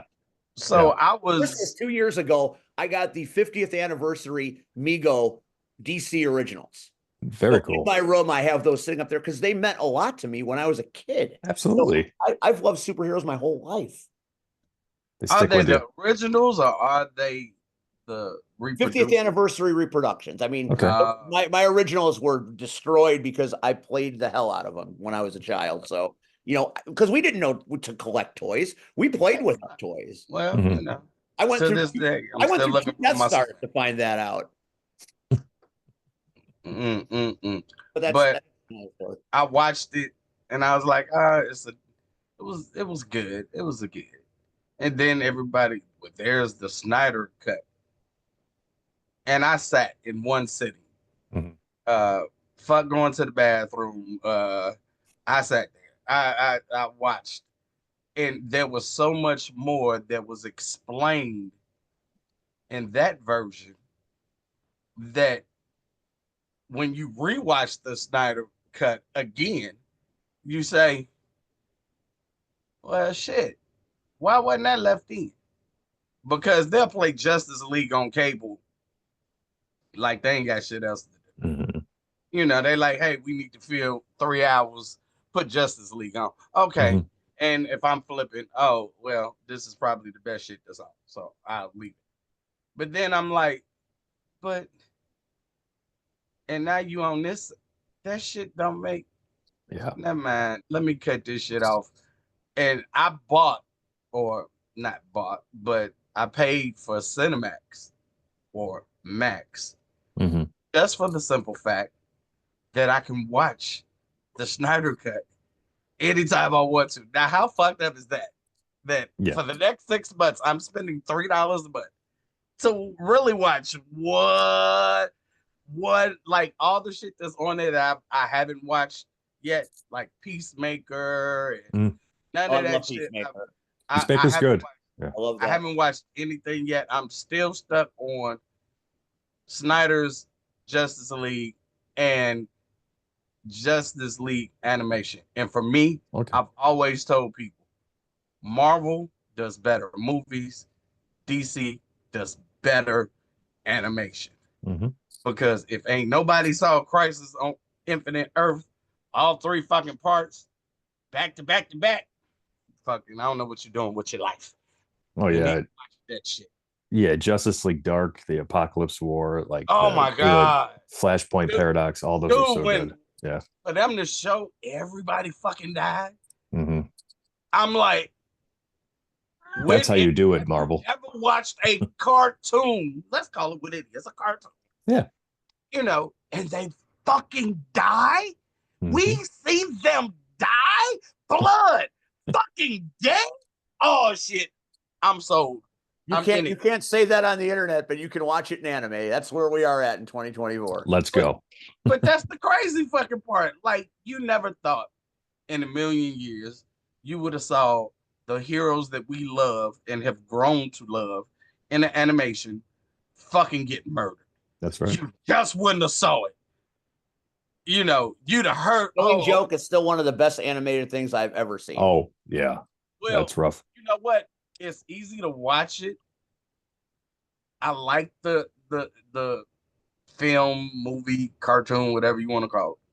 I love the first time I picked that comic up. Oh man, that comic was the sweet. first time I read it, I was like, hey, Red, wait a minute. If you want to see Killing Joke for yourself, go to cartercomics.com and you can get Killing Joke and find out what we're talking about. We have a promo code and everything. There's the plug. There's the plug. There you go. Ahead, Red. The segue. Smooth.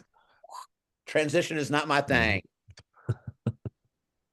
So I must say, first of all, I'm loving your room. I'm thank you. I'm loving your room. If you that a Star Wars wall? Yes. I've got vintage collection figures, Black Series, and then behind me, I don't know if you could see the lightsabers. Yep, Galaxy's Edge lightsabers, because I live right down the street from Disney World, so easy to go pick those up.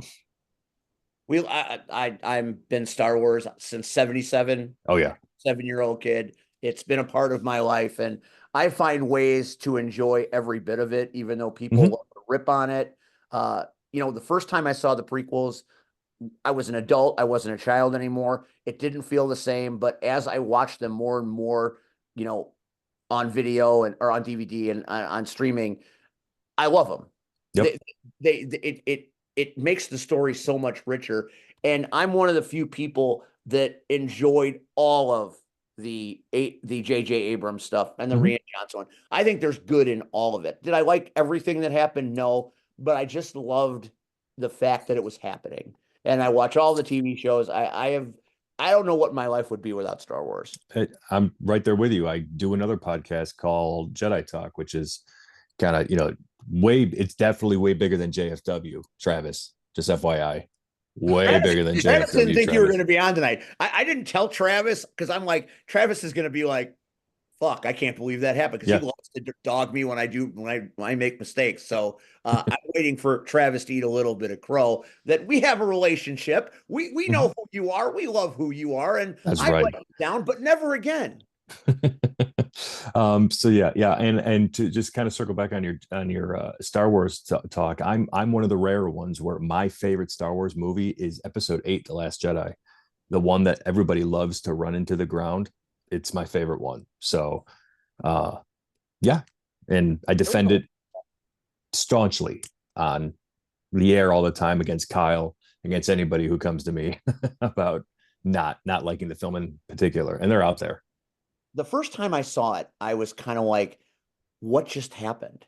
And it took me, I saw it in the theater 3 times because it was just beautiful to watch. And there was just something off for me. By the 4th watch, I got it. I didn't get it the first couple of times, but by the 4th time I sat and watched it, I got it. And now that sequence at the end where he's standing there and he says, everything you just said was wrong. Yeah. That's one of my favorite Star Wars cinematic moments of all of them.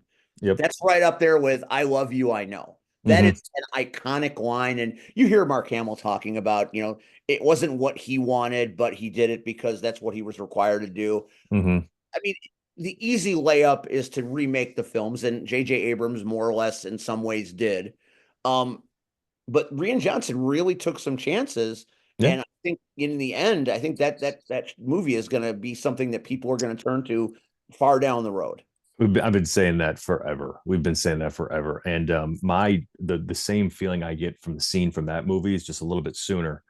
Right before when Luke is at his lowest and he's burning that temple to the ground and Yoda shows up. Yeah. And he tells him that failure is the greatest teacher. Like that just thinking about that raises, the hair on my arms. It's like such a great scene. So yeah, I'm with you. There's some beautiful stuff in the sequels that I think every Star Wars fan could appreciate, and they should. But there's some bad stuff up there too. Like I'd get rid of the fathier scene in that movie. And you could say The Force Awakens is a rehash of A New Hope done better potentially, but I want to tell you a story about Force Awakens. So it was 2015.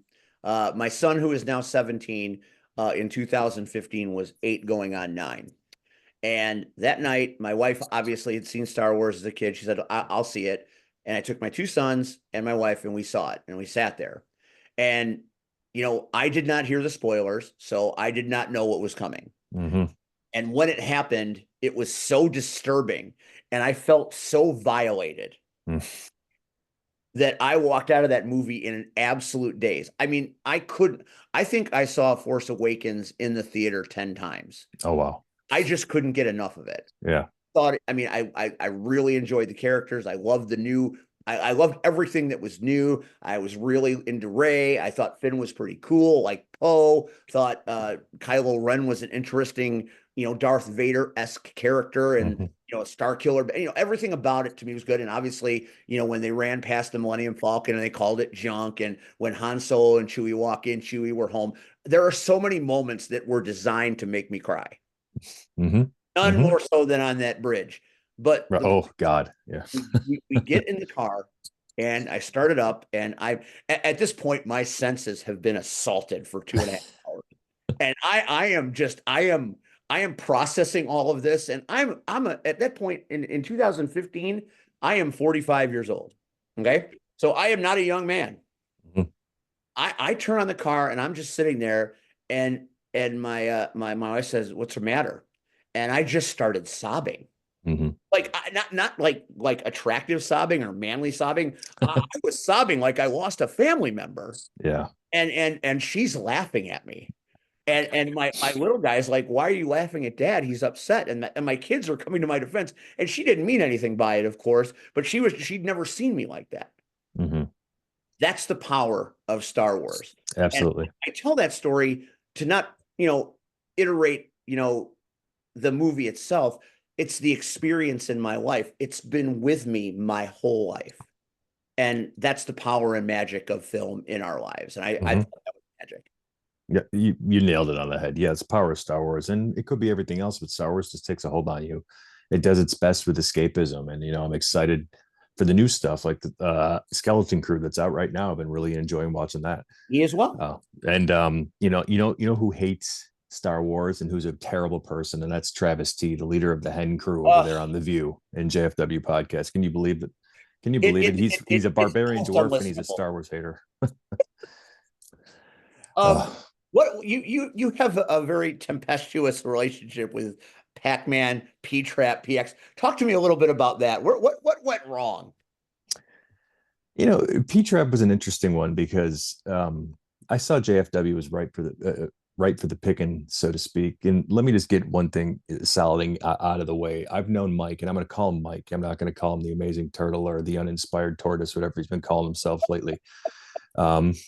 Mike, I've known him for a very, very long time. Like he and I, we grew up we were backyard wrestling together. So I don't hate wrestling. I love it. I'm a big WWE fan. I don't pay attention to AEW or TNA. All I have time right now with being a dad of a 1.5-year-old and work and everything else. I can only pay attention to WWE. I'm a CM Punk mark. I grew up loving The Rock. That's what you got to know about me for. You know, I grew up seeing CM Punk in the LWF, you know, back living in Chicago. So Billy it Wack stuck with me. He's a frequent flyer on this show. Oh, I know he is. You got to come up and see Super Wrestlers. You come up at anytime you're in Chicago during the Super Wrestlers. I will buy your ticket. I will pick you up. I will drive you there. You have to. All right. Done. I'm sold. But all right, back to P-Trap. So, you know, when I was starting to listen, when I knew Mike was part of the JFW podcast, you know, getting listening going on, and the whole feud with JFW and Fourth MotherBox happened actually on Jedi Talk with something my co-host Brad brought up that I pulled over to the Fourth MotherBox, and it just kind of kicked off from there. Mike pulled it up, and then Pac-Man, who I just called P-Trap because I didn't understand the whole car promo thing. And I felt like somebody just had to call him out on it. So I cut a car promo of myself showing him how to do it. Mind you, I don't have any sort of promo, you know, practice or skills or anything, but I just got on one day after the gym, which I called him out for not going to in preparation for a wrestling match that he had. P-Trap was just kind of felt like he could learn a lesson. So I brought it to the Fourth MotherBox, and then he just didn't understand. So I kind of let it go for a little bit. And then everybody seems to be forgetting that P-Trap was a complete dickwad over the summer, and everyone's just letting him go because he's some consigliere to the lasagna man over there in the LIM. Like, what the hell's going on?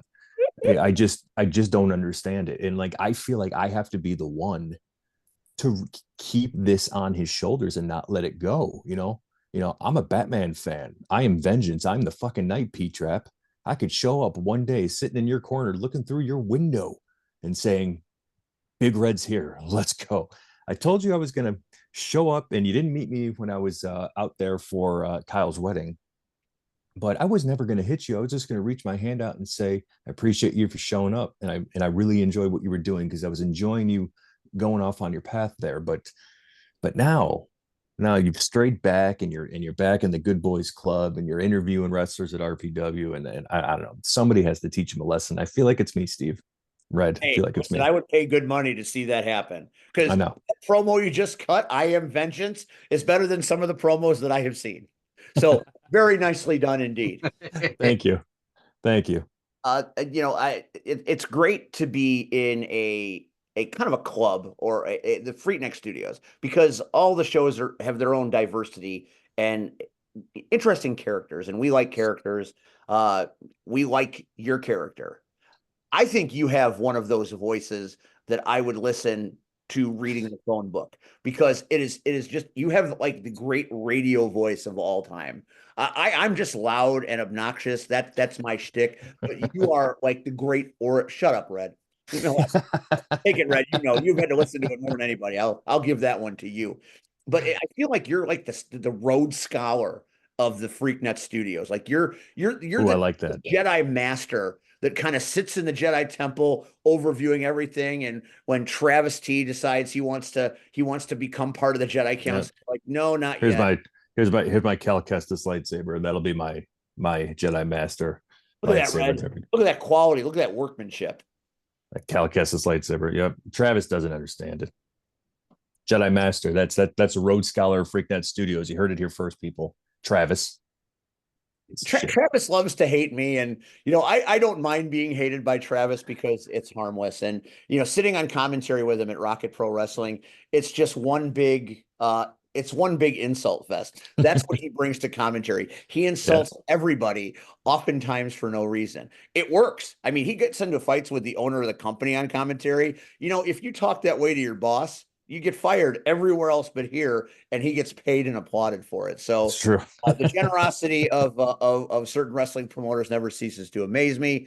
But that's Travis T. And he'll go out of his way to listen to you speak and find a way to twist it to benefit his thought process. Mhm. Have you noticed that?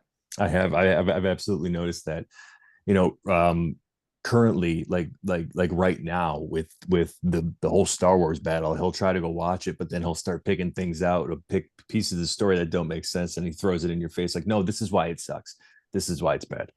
And other things like Brad bringing up that their logo looks like it says Jew on it on JFW. They bring it up the logo thinking that it looks like that, and him telling me, he's like, yes, it looks like that if you want it to look like that. And we're just like, no, it looks like that. All he has to do is put a yarmulke on the top of it for decoration. I think that would work. Go for Or it. a dreidel. 'Tis the season. It We're in is. the holidays. Go for it, Travis. Lean into it. So I get Travis, and I get your thought process on Travis, and P-Trap. I'm going to catch hell for calling him that, but I don't care. Yeah. He's one of those guys that took 5 minutes and has made a career out of it. And you've got to admire someone that found a way to take something that was perceived insignificant and become a fixture. Because I'm not lying. Him and Turtle are two of the most over characters at Rocket Pro Wrestling. There's a reason why they have him interview all these people, because he's like the Mean Gene Okerlund of Rocket Pro, and he does a great job with it. And then there's Turtle, or Mike, as you call him. That's right. Primetime Pimp. Yeah, PTP. Or can I will tell you, he's going to kill me for saying this. His first ever backyard wrestling name was XROMEO.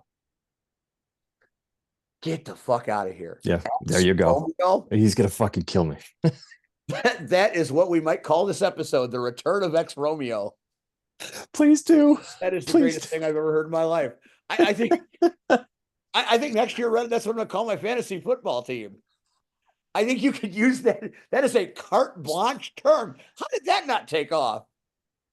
Yeah, I don't know. We were 14, 15-year-olds. You used to be Romeo, but suddenly you're not. Or if I recall, that's what it was. But yes, Mike, as I like to call him.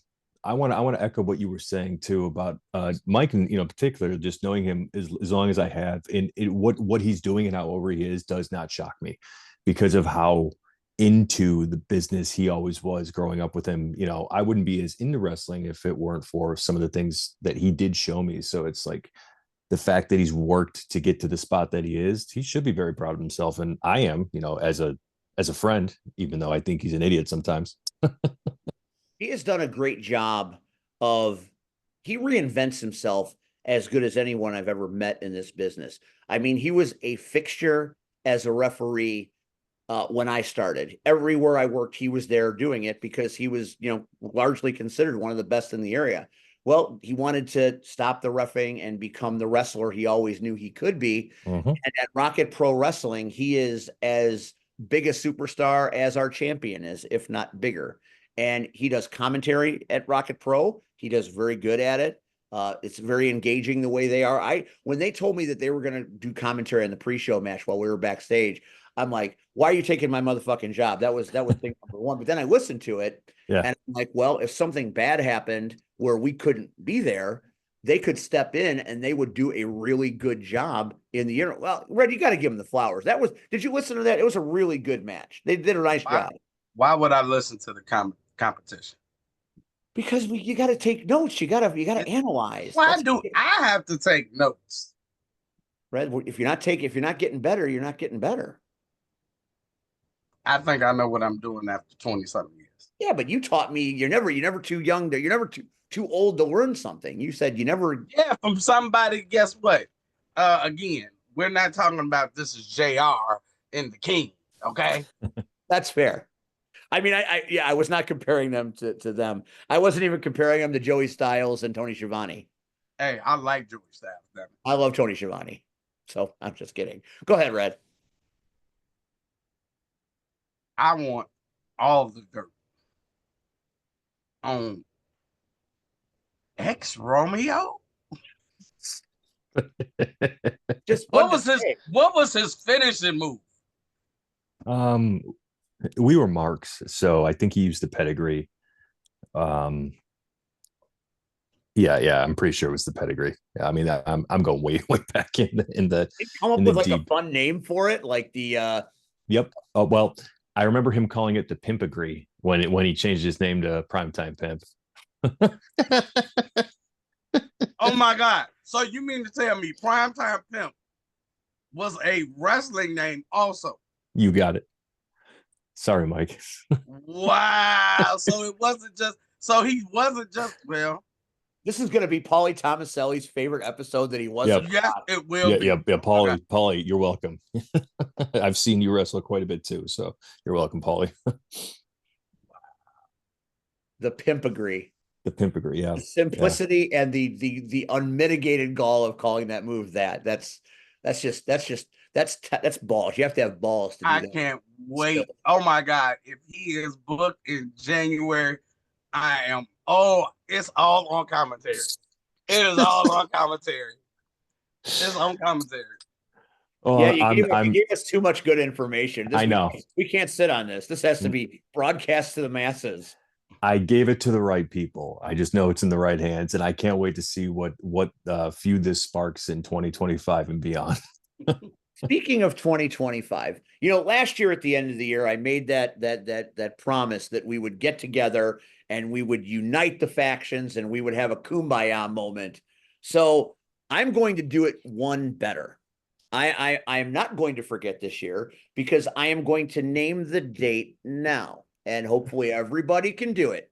So Tuesday night, January 14th, right here on YouTube, Facebook, wherever you're watching it, if all the parties are available, I would like to be the night that we bring JFW and Fourth MotherBox and the Power Hour together to kind of have a sit down and a conversation about all the shenanigans of 2024. What do you think, Tom? Is that something you want to be a part of? I say, let's go. I'm down. Red, what about you? You think that would be fun? I gotta check my calendar. Where are you going to be on a Tuesday night? Shut up. I could be other places. I know you could be any. You're C-Red. You're the urban sensation. Tom, it's Christmas time. What do you do at Christmas time? What's the fourth MotherBox? Is there going to be a MotherBox Christmas episode? Yeah, I think there will be because I'm staying local in Orlando for Christmas. Typically, I'd be traveling to Arizona where the wife's family is, or rare, I'll go back to Chicago. But everyone's in Wisconsin now. So, but fourth MotherBox, I think we'll do a Christmas episode. Maybe a Christmas special. Don't do that. Not in the Star Wars world. You can't say Christmas special with those guys on your wall. I know. It's every year for Jedi Talk, I actually put together the Jedi Talk holiday special edit, and I go watch the 90 minutes and pick pieces of it and translate Shriwook. So I just make up what Chewie and his family are saying to each other in like a really hilarious manner. So I'm working on this year's version. So that's what I'm doing for fourth MotherBox and Jedi Talk. There you go. That is amazing. That's what I'm doing. And where can the masses consume the fourth MotherBox? Where can we see it? Where can we hear it? Two places. You can hear it: Spotify, iTunes, Apple Podcasts, everywhere where you get your podcast is pretty much everywhere. Apple Podcasts, that's where I listen to it. Perfect. Yeah. Spotify's real popular too. So, and follow us at Fourth MotherBox on Instagram. And we're on Facebook as well. There's the most activity is there. Our YouTube, which is youtube.com/Fourth MotherBox, is going to be popping with some original content very, very soon that we're working on called Pass Holds. It's like this local comedy show that I'm putting together in the style of Curb Your Enthusiasm. That's about annual pass holders in Orlando. So yeah, I'm looking forward to that. So pay attention to that too. That's going to be great. Before we cut out for the night and we let you go, I want to talk a little bit more about 2025 and the land of DC and Marvel, because 2025 is supposed to be that year where everything is going to be gold, because for a while, not so much gold. There have been some good things. There have been a lot of bad things and a lot of missteps. So in 2025, what from DC are you looking forward to most? And what from Marvel are you looking forward most? Ooh, well, DC will go with the easy. It's July 11th, 2025 with Superman. I think I made a bold statement on the fourth MotherBox forever ago, and I said Superman is not DC's, but it's the comic book movies industry's most important film to date. Because if Superman fails, and I don't think it will, I believe in James Gunn, I'm optimistic, but if it fails, I think so fails the comic book industry. If you can't get a Superman movie to work, especially if you're going back to like the golden age, superhero, and then maybe people just don't want to see it anymore. So I'm looking forward to Superman the most. And Marvel, the first thing that comes to mind is actually one that's coming up fairly soon. And it's the latest installment of Captain America. Captain America in it's Brave New World, right? Brave New World. Yeah, and I know that one's not on terribly too many folks, but I've truly enjoyed the Captain America arc more than I thought I would.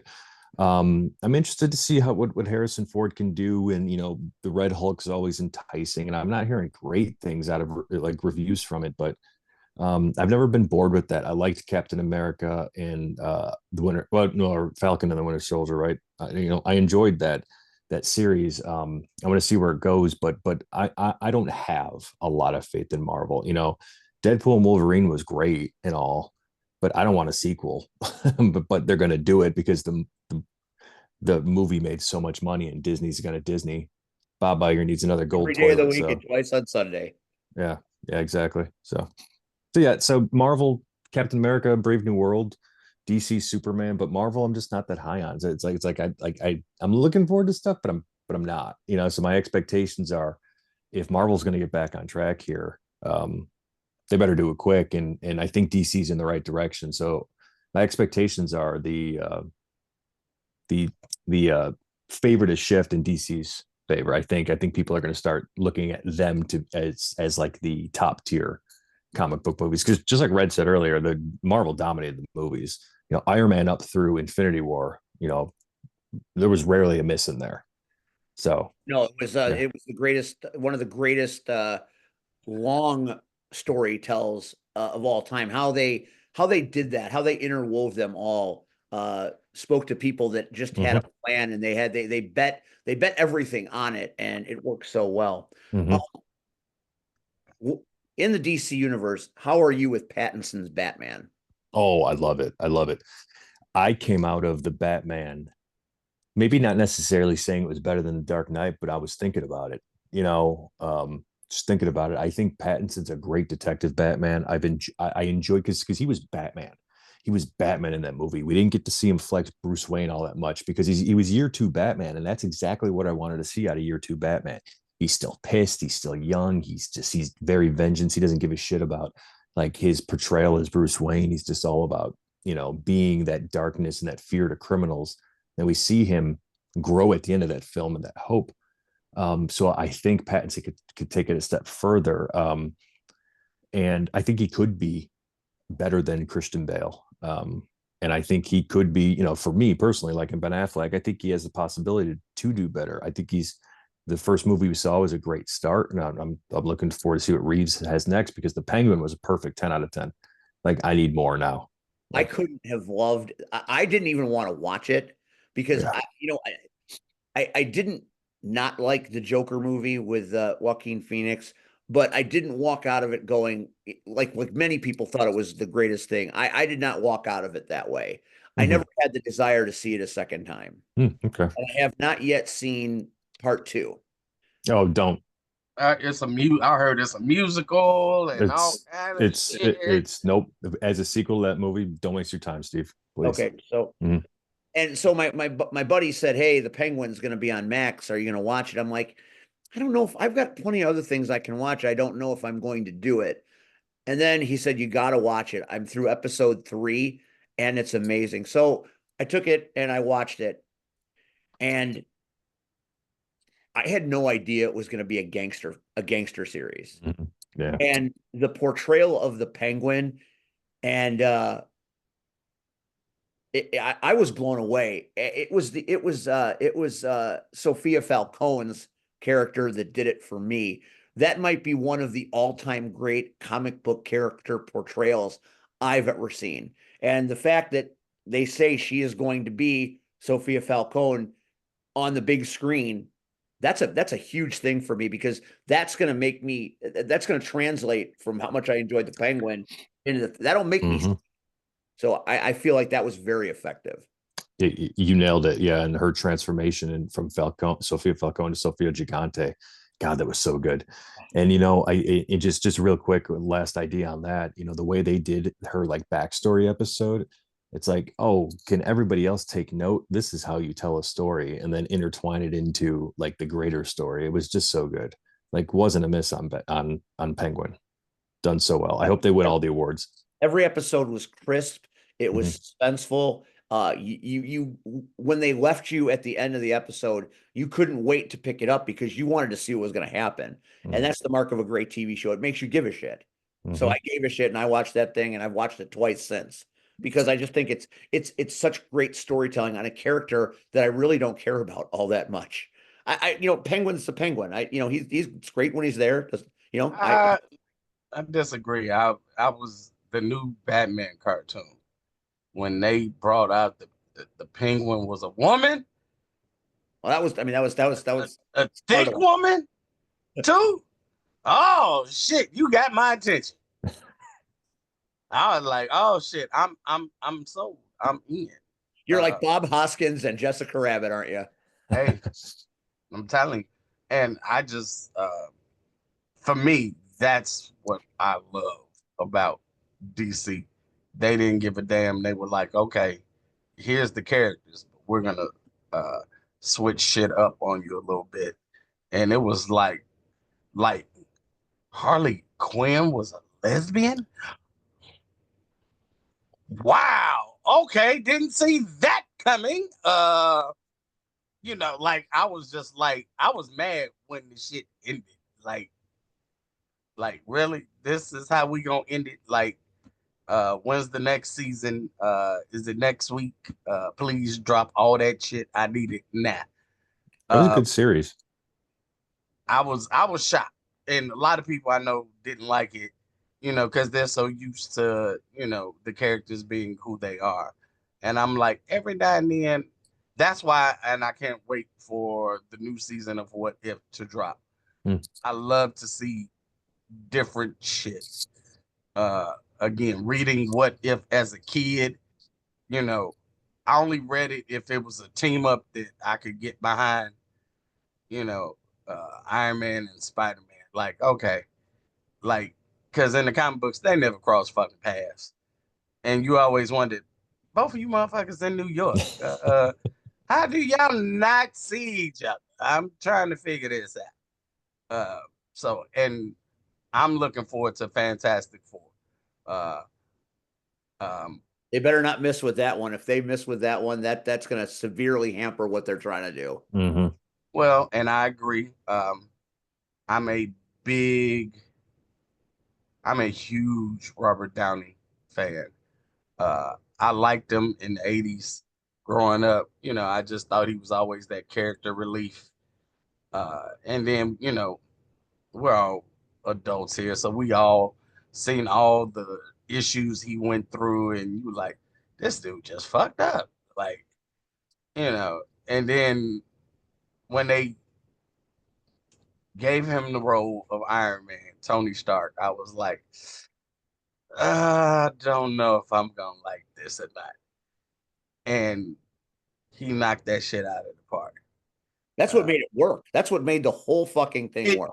It did, but it was like going in, you had to wonder, does he still have the chops to pull it off? Well, he did. He had the look. What the fuck? What just happened, Red? You all right? Hell no, damn screen popped off. Like, what the fuck? We can Like, still see you. I can see me, but I couldn't see y'all. Another screen popped up. Like the fuck? I Technical. have a lot. I have a lot of issues over here. Like, That's really, okay. So, but yeah. So, and I'm such a mark. I now own the Iron Man vehicle. So, Not an Iron Man car, which is great. He showed me the little remote with the Iron Man head on it. I'm like, you fuck. it's a 2019 limited edition. It came out for the release of Endgame. Oh, But sweet. That's Tony cool. Stark will never drive a Hyundai. No. He ain't got to. I do. That's fair. That's fair. So Tom, I mean, Tom, we have appreciated having you on this show. It's been good to mix it up with you. I think this is the first time we've ever really talked face to face. It is, yeah. I like to make a habit of it because you're one entertaining dude, and I appreciate you being here tonight. Well, thank you. I On love last everything. minute notice, just so I could save my own ass. Yeah, that's all right. That's all right. And I appreciate you following through with that bit there.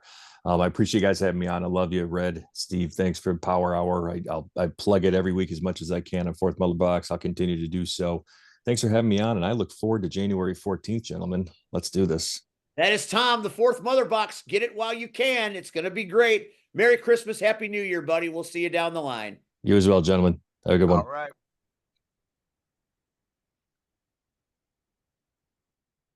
All right. Wasn't that fun? You didn't know that was coming. That's a surprise. That dude is Who didn't know? That dude is so fucking cool. He pisses ice cubes, man. I don't know what Travis's beef with him is. Because he likes Star Wars. Yeah, that's true. I could go on for days about it. Real quick before we end for the season, let's go over CSW real quickly because I want to give it its due because of the epic nature of the night. Yes, the Quintero Inestra match was amazing until it wasn't. It was a bad bump. It was a unfortunate situation. The good news is, Inestra's going to be okay. He's probably going to be on the shelf for a couple of months. He's got a shoulder injury, but when it happened, Red, I'm going to tell you this. I'm on commentary and we're rolling. Okay. And I'm trying not to have dead air. I'm trying to talk about what's going on. And as I'm doing it, my mind is flashing to JR on that terrible, terrible pay-per-view night. Okay. Because I'm trying to say, listen, these guys take incredible risks for their fans, and we know that it's a choreographed dance. I was saying all the things that JR was saying, and but the danger is real. And for a moment, I was outside my body, looking down at me, trying to and hoping and praying that this wasn't as bad as it looked. Because when they carted him off on the stretcher, I mean, we all just thought the worst. Fortunately, we had a crack staff of medical people on site, and they tended to him very quickly. And Jason Hades, the pro that he is, had everything set to get him immediate help. So what seemed like an hour to me transpired in about 20 minutes. But it was one of the most uncomfortable 20 minutes of my life. And, Inestra's got a page out there, looking for a GoFundMe situation. Medical bills are expensive. The man just started a new job. So if you have the opportunity to give a little something this holiday season to help him with his medical bills, I know everybody at Chicago Style Wrestling and Victor himself would be very appreciative for the assistance. He's a good man. He and Lily are a great couple. We love them so much, and he's such a great performer, and he gives his best day in and day out for the promotions he works for. We need to be there for him. So please give if you can. It's Christmas, for God's sake. That being negative, the rest of the show was absolutely just off the hook crazy. For the first three matches, all I kept saying to Levi is, Levi, they are still coming in.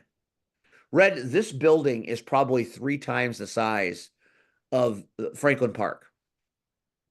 And it was more packed than Franklin Park. I Yeah, honestly, because people could have somewhere to sit down. yeah. I mean, but no, there was no place to sit. I mean, we had more chairs out, and there was a bleacher section. It was capacity. People had to stand. They were 3 deep going back to merch. That's how many people were there. It was crazy. I had people breathing on me because they were trying to watch over me. It was absolutely nuts, but some of the finest entertainment. I mean, I was right. Lily and Haven Harris won. So every time I pick somebody, I was right. I picked Cypher and Stallion, they won. So eat your heart out, brah. Bro, I picked the women too. What is you talking about? I don't think you did. Yes, You? I did. Nah. Yeah. Yes. I'll have to run that back. I'm going to have Tom run that back so I can hear it. Running back. Running back. I get called out, so you're gonna get called out too. You know, the whole match, and Cardona and Conan Lycan was you know, fantastic situation. It was one of those matches that you know, you remember a long time, and Matt Cardona was really cool, and Conan got, you know, his flowers, and it was good to see. You know, Boz and Marche teaming up against Hamilton and Hans Carden was a high moment. Uh, you know, the women's matches were great. The tag team championship match that Stallion and Cypher won was fantastic. Maggie was hurt and couldn't compete. So Amina Belmont fought Kylie Ray. It was a great match. Amina did fantastic against a future WWE superstar. So that was pretty darn cool. And what Missa and Hollywood Haley J did was absolutely just chaos. So it's going to be on IWTV soon. I suggest you watch it.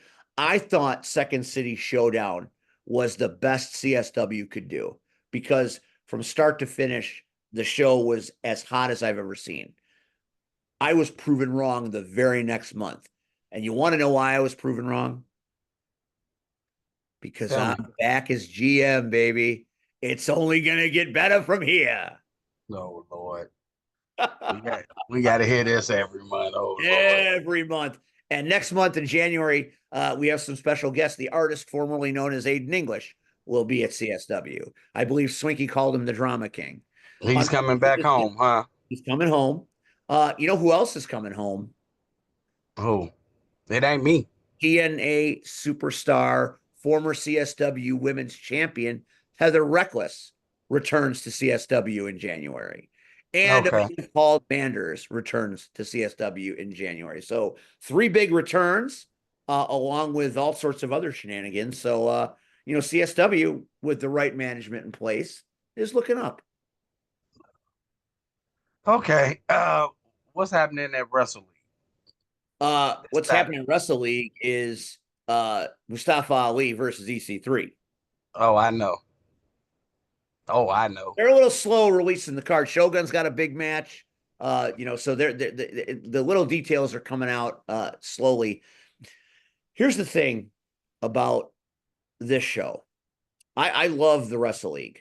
I've done commentary you know, about half the year. You know, they've got a magic happening in Lincoln Hall, but they're coming home for me.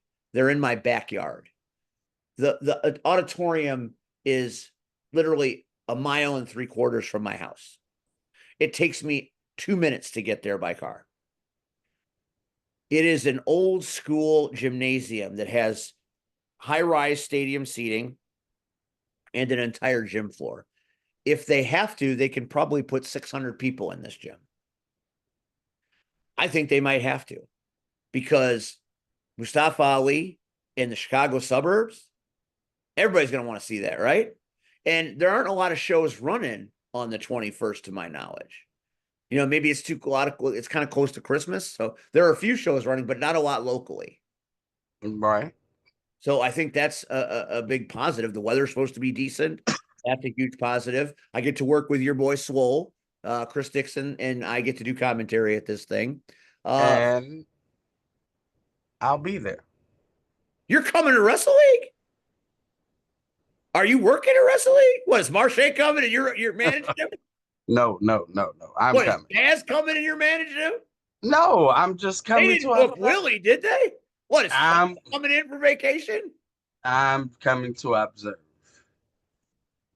Oh shit! So You have to kind of find your way over to commentary. when I saw that my friend was going to be on the card, yes. So Man, this just got more joyous for me.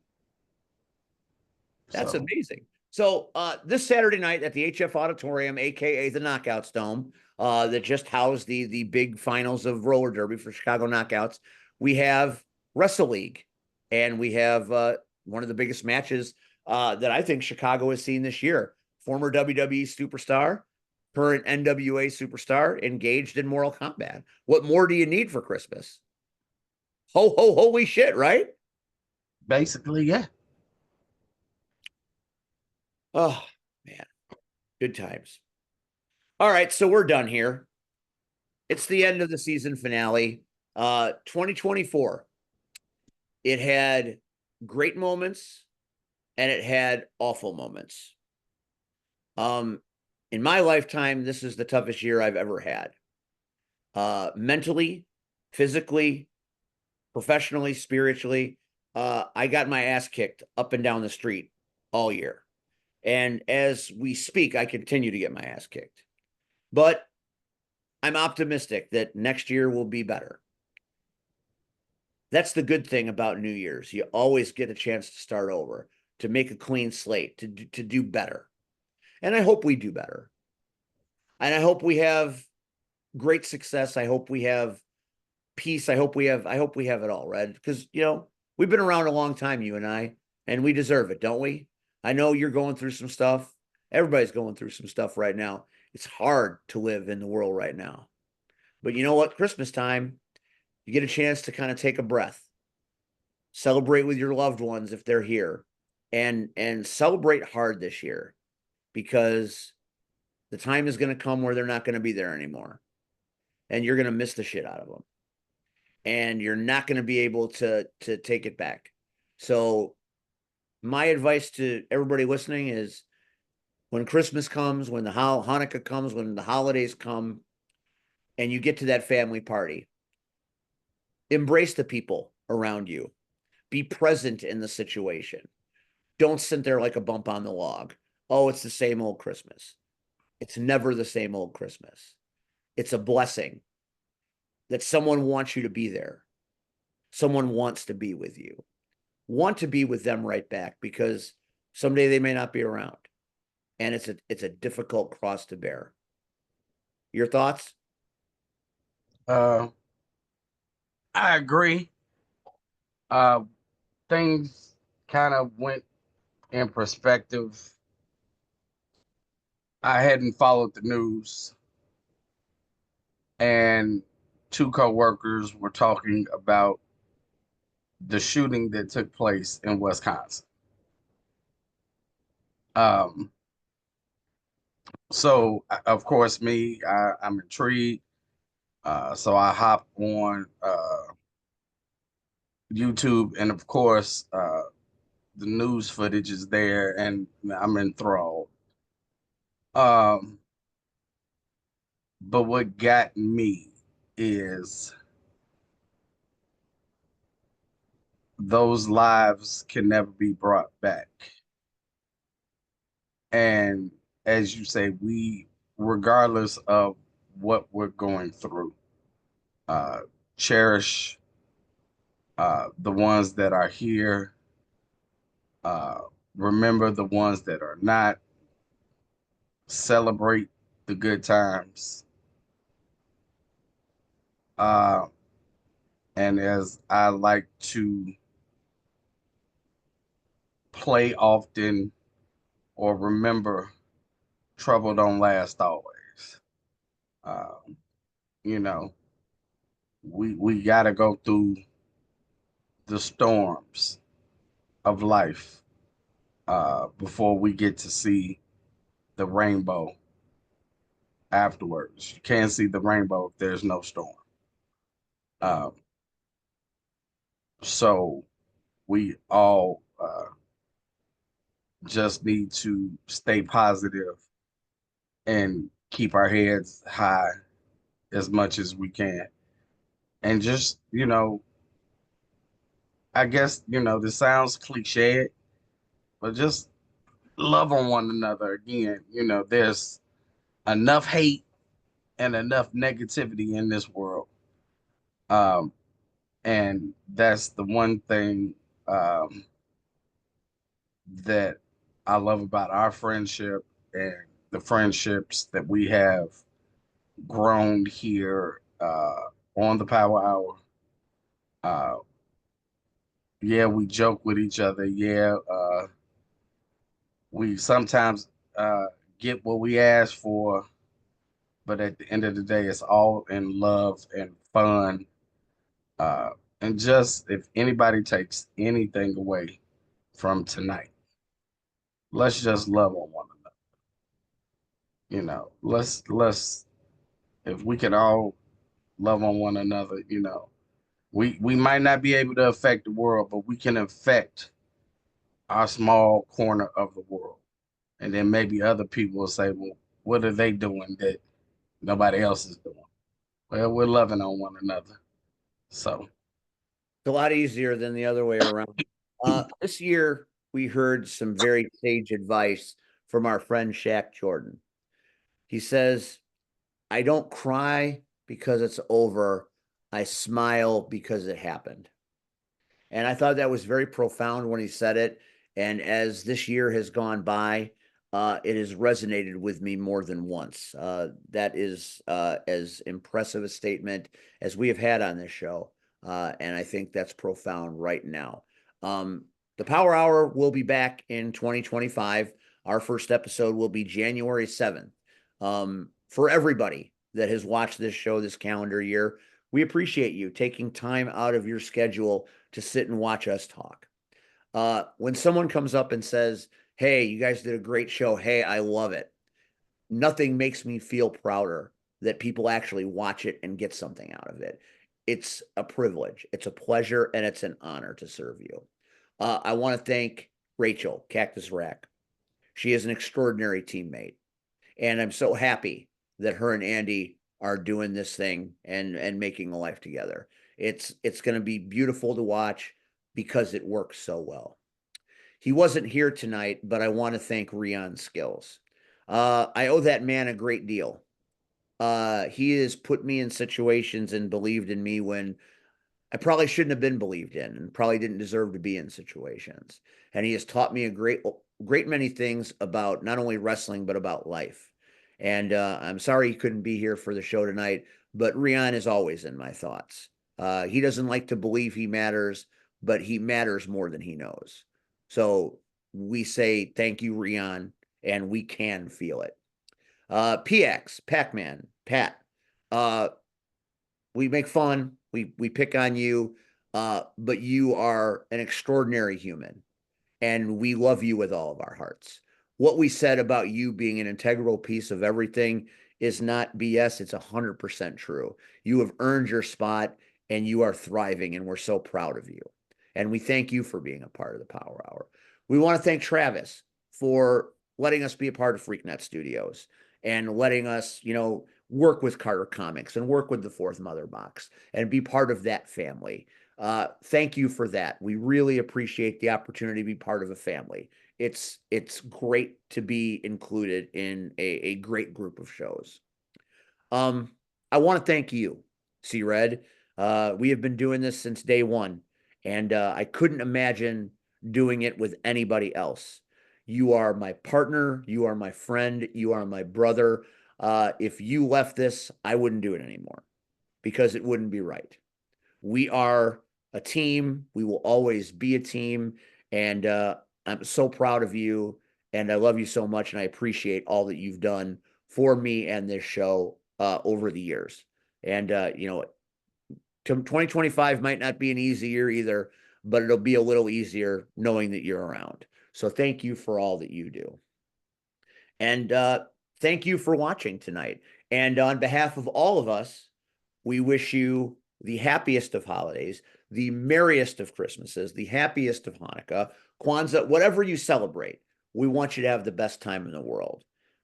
We appreciate you. We love you. And we will see you next year in 2025. Have a happy new year.